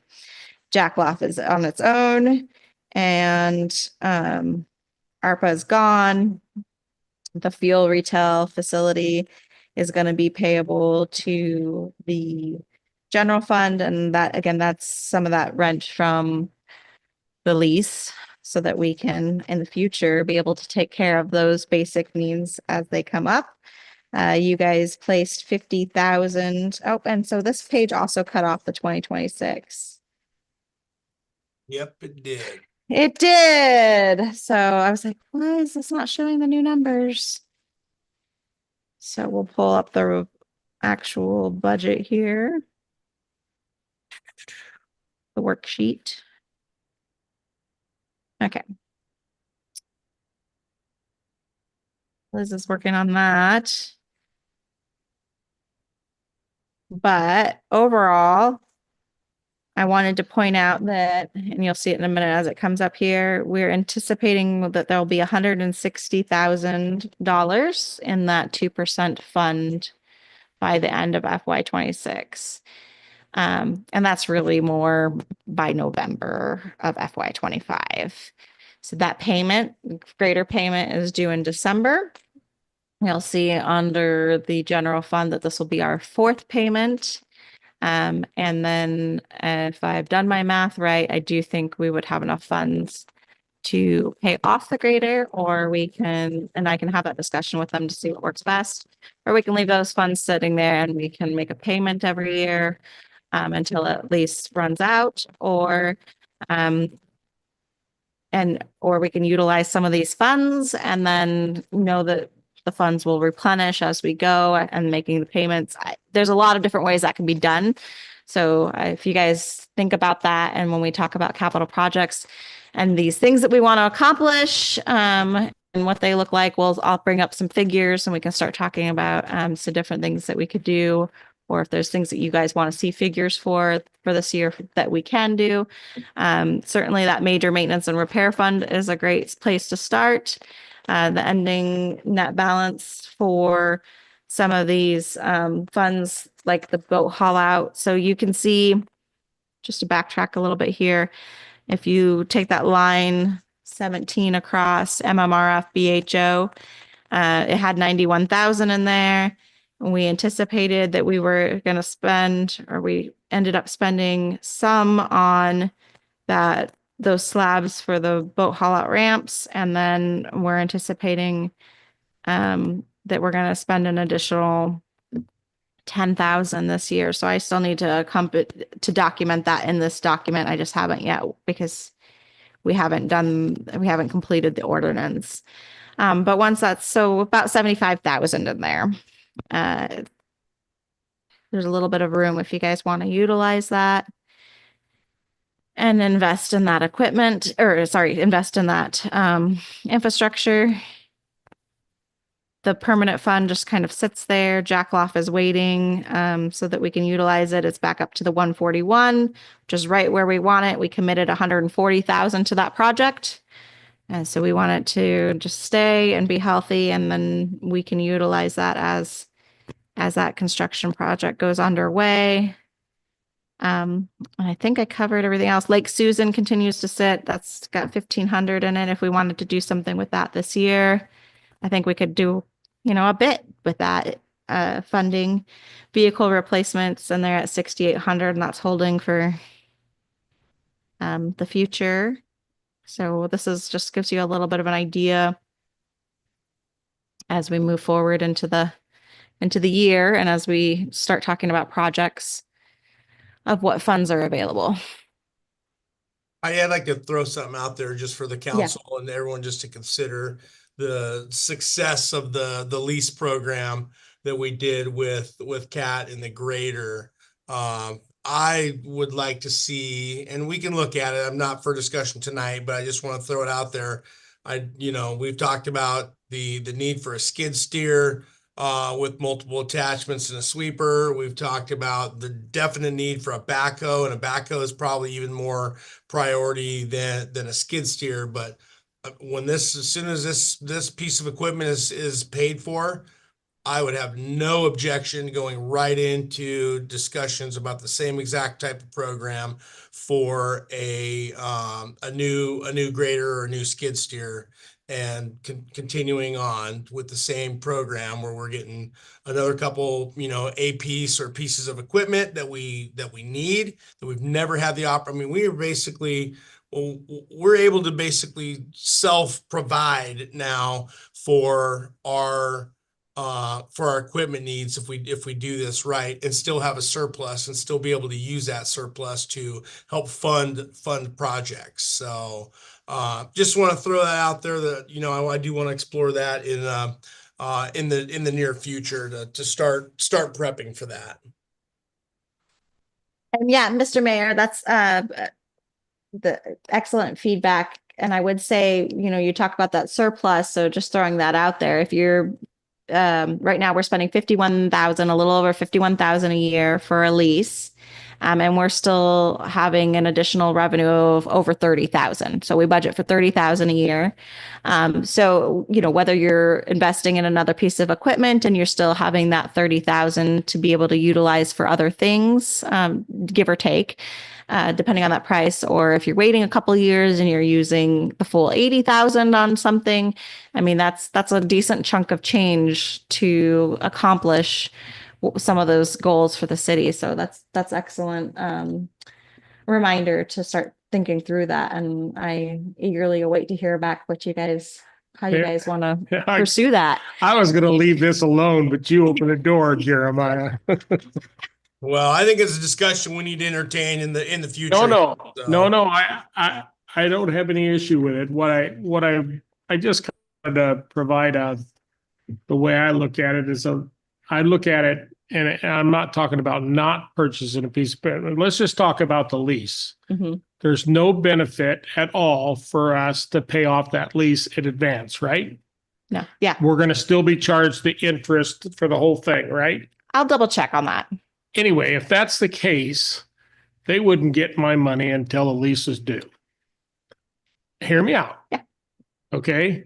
And then continue to do what we're doing here. And then when the lease is paid off, or if we decide sooner we have enough cash, we pay cash for the backhoe rather than leasing it. I don't know what would be wrong with that in the world of government. You, Jeremiah, and Heidi would have to, but that's my thought process, is then we get the benefit of having cash up front to purchase it, rather than paying somebody else all this interest and fees, and the money we could save, we could be doing other things with. Yeah, and my thoughts to that, John, were kind of similar, but the opposite. I was thinking, well, let's save our cash and our reserves, or use that piece to, yes, we're paying interest, and it's not going to be probably as favorable as it was, a few years ago when we did that initial lease, but at least then we would have some money in there to continue to fund repairs and projects. And I mean, God, we need new sidewalks so freaking bad, and more sidewalks. Right. Well, I mean, at the same time, when we were talking about we could possibly spend some of the surpluses in these funds, I'm thinking, whoa, wait a minute, because we haven't put the Jackaloff dock in service yet, and what kind of overruns are we going to run into there, and what we're going to need, and so I just think I'm open to discussion, and it's a little ways out, but it's crazy how fast 4 years has gone by already. Right. Like, holy cow. Right. And we just did this yesterday. Maybe I wouldn't be as opposed to the lease fees and the interest and stuff if I seen the bottom line. You know what I mean? Yep. Absolutely. So Absolutely. anyway, we can talk about it another day. Yep. Sounds good. I'll just chime in real quick because I think it will be a good discussion and to look at all the different scenarios and factors.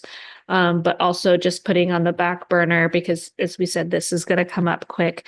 I know Heidi had brought up to me when we had talked about this recently, that we might be looking at a seasonal tax rate from the borough.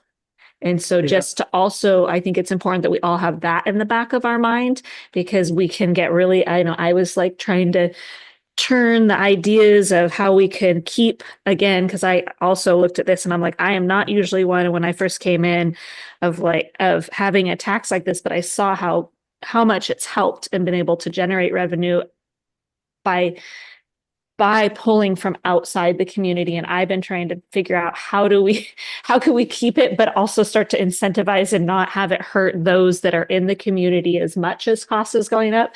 And that's when that discussion was brought up. Well, we were going to have to possibly look at this because we might be looking at the borough rate going up in the summer too. And that, that combined with this of the city would also be hurting those in the community trying to live here and run businesses. So I think getting our minds wrapped around it and getting ideas flowing now is going to be good.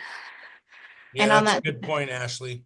Yeah, and on that note, if I could include, so yes, I think that could be, I mean, they're talking about a 1% increase in the summer, which would put our sales tax at 10.5, which does seem unrealistic.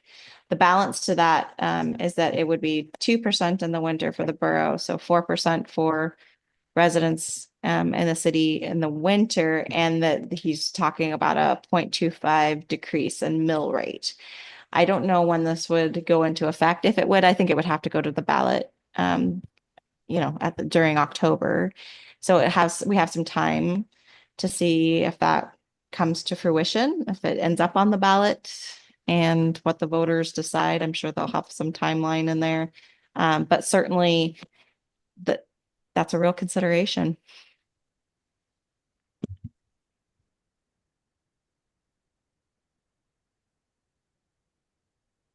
Well, Heidi, it's 8. We've been at this for 2 hours. Do you want to tackle the fee schedule, or what do you guys want to do here? Well, I was just going to ask you that. I think I could do a pretty quick 10-minute overview of the fee schedule just so you guys can wrap your mind around it. And then I can bring give us something to think about. That'd be good. And then we can bring back whatever thoughts we got at the next one. So Yep, I can bring it back if we need, or there's not a lot. It's pretty simple. Not a lot of changes to it. And then based on feedback from you guys, I can bring this back. We can bring back capital projects. We can bring back anything you guys want based on this discussion. So if we go through it real quick, you'll see changes are in green because green is the color this year. We're going for money. No, we're not. Sorry, I didn't say that on the record. No, green, green for summer.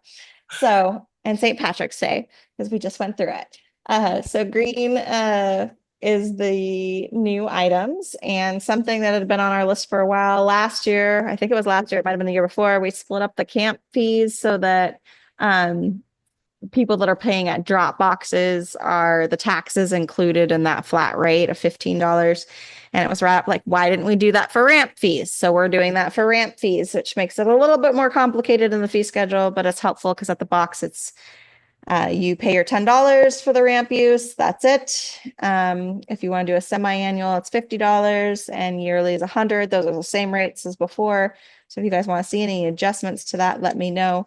But right now it's that tax is built in to that fee. Carrying down fish cleaning table, gridiron fees, pumping and shoveling all stays the same. And then if you go on to page 44, mortgage rates, and speaking with Layla, again, our daily is just exorbitantly high compared to anywhere else. So we left that alone because we're seeing people, returning and being okay with it. And we just want to keep that status quo. Plus for her revenue, she's not hurting. We're anticipating about 70,000 in her net fund this year. And I meant to mention that to John, to Councilmember Kennedy, that 17,000 of that is, we've got about 17,000 to date from the 2 barges and the tugboat, but we also had a barge last year. So we are seeing some of that. And in discussions with some of those companies, there's definitely interest for them to be here. So that helps. That really Yeah. does, that bottom line. I get that, but it's money we don't normally see and money we have in the, but I guess my bigger curiosity is how much is the slip fees for the winter down compared to what they were in the last few years? And how much of that extra fee we're getting, does it offset? Do you follow what I'm trying to say? Right. And To so me, it looks like there's less boats sitting down there. it does come and go. It is pretty normal in the winter that we do have a few less. Let me see here. I did give you Anyway, the we don't- numbers. Yeah, Yeah. Yeah. So we're up about 5% from last year. And let me see what I say here. Rough estimates, we're up 3% from last year, and barge mortgage consists of approximately 8% of the budget. yeah, so we're really not at that. But they're nice to have. Yeah. Monthly goes up that 2.9%, 6 month goes up that 2.9%. And then we discussed not raising the annuals this year. So that's something that's a whole lot of hardship for individuals every year. The fund is sitting healthy right now. I think that as long as we keep on the same track as we are, it won't make too much of an impact. Because if we're going up 2.9% for those revenues, when a lot of our expenditures are remaining stagnant, it seemed like this would be a good year to just remain steady and see how that goes. Because it is high, and we know it is high compared to some of the other communities. So that's staying, unless you guys want to see other scenarios for it. Electrical power stays the same on page 45, and the hardware and that's the other part is that they do have admin fees attached to those annual mortgages and any of the mortgages, and so those stay the same as well. Again, you're not going to see a lot of change on these pages. 46 dock fees stay the same. We don't really see a lot of those, but every now and then for the crane units. And It's the red. red on When page. things are red, does that mean anything in particular? It's that was noted in red because it's an emergency Okay. or hourly rate on dollies. So it's different than boat haul out and boat launch, and it's just calling attention to that because that's been one that's been missed before by people, and it's like, Okay. no, it's in there. And then that would be the same reason, like for the volunteer fire EMS, that Yeah. portion is things you just feel need to pop more. Yep, need to be called out, and maybe they don't anymore, and we can pull them, but they're things that in the past. I think that's it. It caught my eye. yeah, It's like, like is it for us, or is that like just how it looks in the fee schedule? no, that's how it looks in the fee schedule to catch anybody Perfect. who's looking at its eyes that yes, there is a rate for this. Cool. And that's I what like it's it. at. It's separate than the regular rate. Just like water, it's separate than the regular rate. Perfect. And that's been since before my time, so it can change. It's just it's been called out that way, and it seems to be beneficial. So boat storage fees, again, that 2.9% went up for the storage of boats. Vehicle parking remains at 30 per month. So if that's something you guys want to discuss, and if there needs to be an increase or not, but that's if you park a vehicle in the parking lot, it's $30 for the month. The non-boat storage stays at 53 cents. I did leave this one alone. And the reasoning behind that is that 53 cents goes pretty fast. We had somebody call the other day that was referred to us, and they were interested in storing some crab pots. And, that was that discussion ensued. It was like, well, I need 1,000 square feet. What's that look like? And then you start quoting them $500 a month and what that looks like. And not that I know that, not that I'm saying we want to be in the crab pot business or that we want to be storing a lot of people's stuff, but it does seem like the 53 cents is a fairly decent number, and we could keep upping it if we need to. But it goes fast. Blocks stay the same. Sailboats, a lot is just the same. We did increase under equipment fees the harbor operator fee. that was brought up that 48 an hour was pretty low compared to standards these days. So bringing that up to that 60 an hour. And that's if somebody wants to hire an operator to go and run equipment for a job, outside of the city business. So having that standard rate. Garbage stayed the same. And as we know right now, garbage is just, barely covering it's a little bit over what it's covering for its expenses. So I didn't know if that was something you guys wanted to look at or not. But it seems like compared to some years in the past, at least the last couple of years, it's been healthy, and that it's making enough revenue to cover those expenses. And that does include all of the public trash that's picked up. So if you guys want to look at that, please let me know. Facilities again stays the same. And it's just really seems like things are all right. Unless you guys are calling anything out, let me know. You'll see on the RV and camping that's split up for the sales tax, and that's only for the summer rate because we're closing the parks and camping in the winter. And then we did include on page 53 under other fees and services, a zoning amendment application. And I put that at 250, but certainly if you guys have other feedback, not that this happens a lot, but it does take a lot of administrative work to go through this process. So, and we have fees in there for all of the rest of our applications. It seemed like that one should have some notice for as well, because it does take administrative work.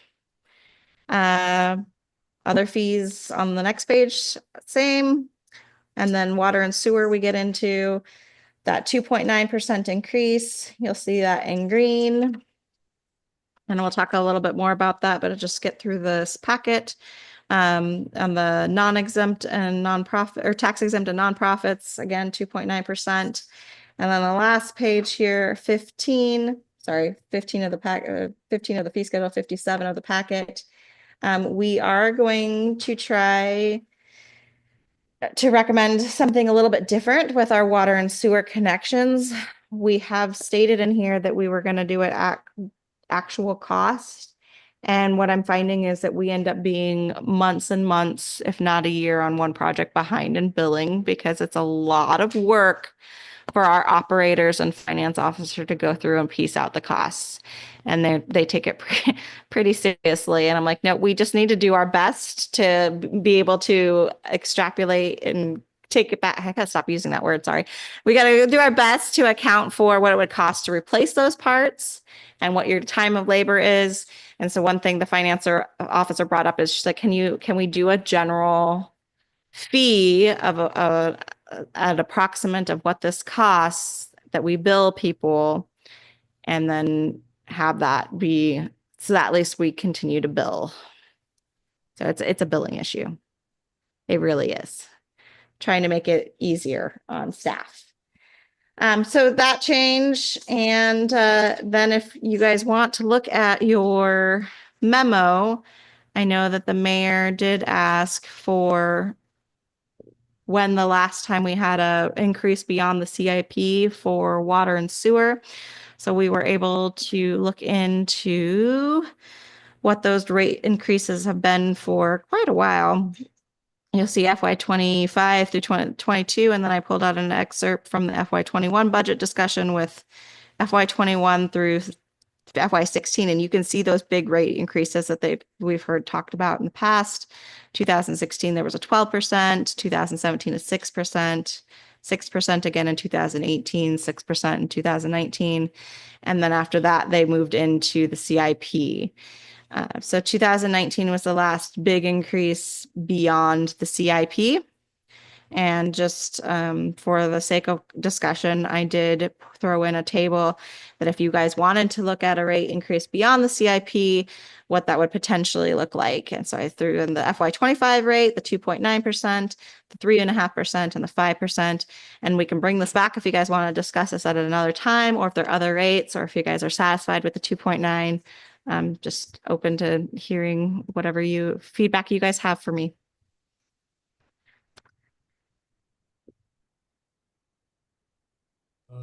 mute. Sorry about that. Me personally, Heidi, I am fine with the 2.9, especially since we are starting to discuss possible options of,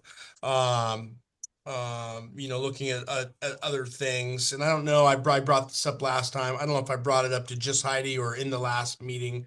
Meetings are all running together about thinking about doing a pilot study on the water meters, where we're just picking, 2 or 3 houses, 2 or 3 commercial businesses, and, maybe funding, a half a dozen meters, install them, and then we get a year or 2 of data here. So we actually have real numbers instead of all this arguing and speculative crap that we're doing. Let's just cut to the chase, make a small investment.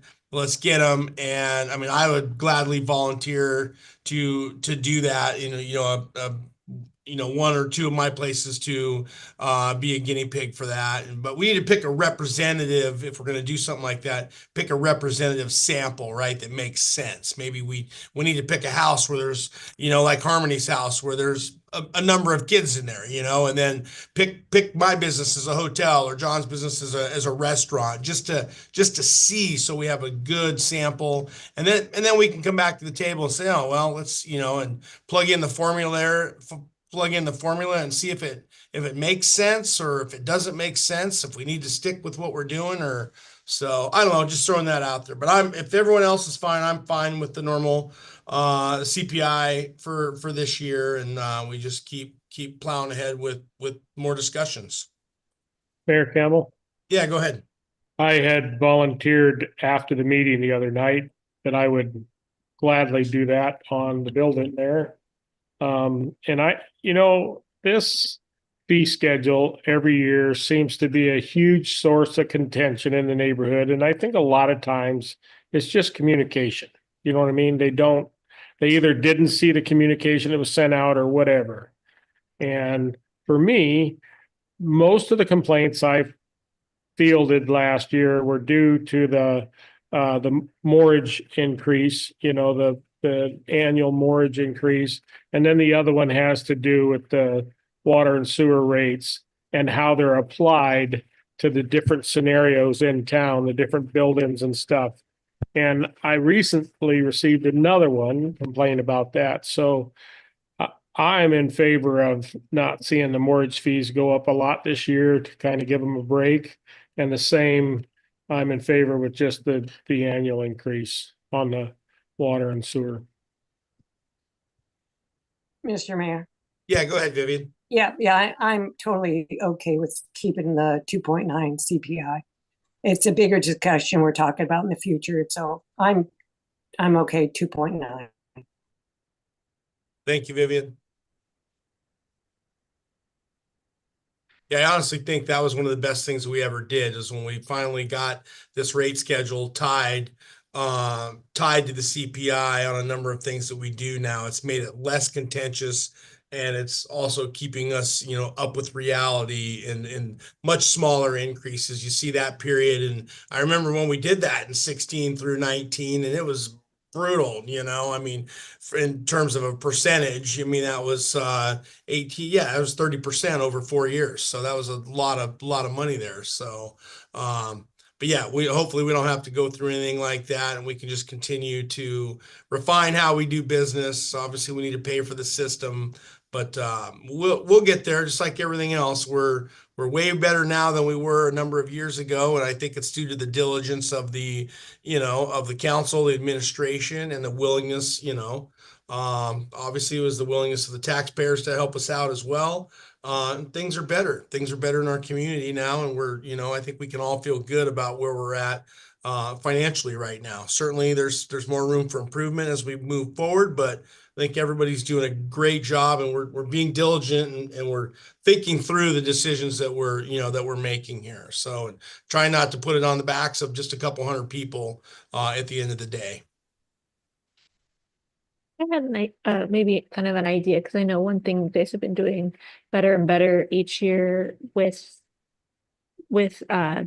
is trying to communicate and how to reach everybody. And I know that like on the water and sewer bills, or any of the bills that mine are all the paperless, Jan puts a little note on there, but it's like this big, And it's like just kind of part of it. And it's like, I kind of notice it. I mean, I know it's happening, but I don't know if there's just something that we can do on the annual that's kind of a more of a in your face but friendly reminder, whether it's just like when the new fee schedule comes out, a 1-page mailer that's a bright color, that's bold, that just says reminder, our new fee schedule is out, and explains exactly what we just talked about, that we, and it can say, in what from feedback, like kind of acknowledging there's been feedback, or, you don't have to use the word frustration, but wanting to create clarity of why this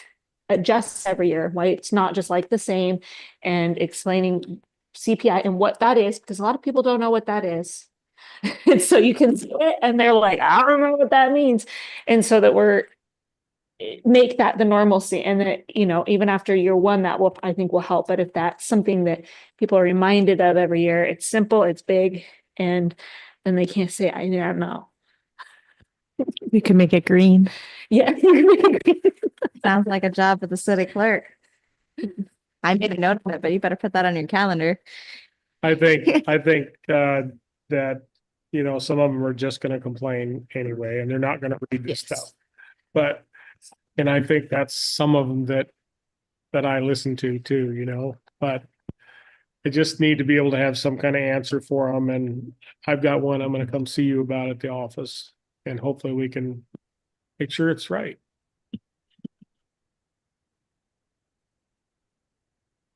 Sounds good, Heidi. Let's see, coming on 8:30 here, just about wrapping up. Anything else? I think at the end of the day, I think for a first draft, I think, yeah, this looks pretty good in my mind. Definitely not anywhere near as contentious as years past. No big surprises, which is nice to see. So I mean, I think from the first draft, we're right on target where we need to be. I would encourage all other council members, if you guys have changes, you want to see something after you digest this a little bit, bring it back at the next one and get it in front of Heidi or Liz so we can consider it and talk about it. And that's the way this process works. So Thank you, Mr. Mayor. Yeah, if you guys let me know, I will continue to work on this over the next month or so. Certainly I can incorporate those ideas and bring them back for a discussion. Otherwise, what I'm going to do is take this draft and incorporate the ideas I heard tonight and continue to work on it. And at the next meeting, budget work session, we'll bring up the capital projects. We'll dive into that a little bit more. And then hopefully we'll be able to have a senior meals discussion. And then as you guys bring your ideas forward, we'll bring those up and then be able to finalize by the end of April would be the hope. awesome. Yeah, I think we're in good shape. Real quick, let's give an opportunity. Is there anyone, Liz, from the public that either, it doesn't look like anyone's in house, but anyone online that wishes to comment on the FY26 draft budget? Not seeing anybody online, Mr. Mayor. Okay, sounds good. All right, well, let's, any final comments from anyone on council before we adjourn tonight?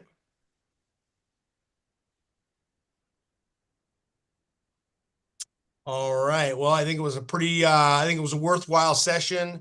Appreciate everyone's comments, feedback. This is what we need to make this process simple. Obviously, Heidi, I know you guys have spent a lot of time. This gets a pretty stressful time of year, but I think we're off to a good start here, and I think I feel pretty good about where we're at for this early in the year.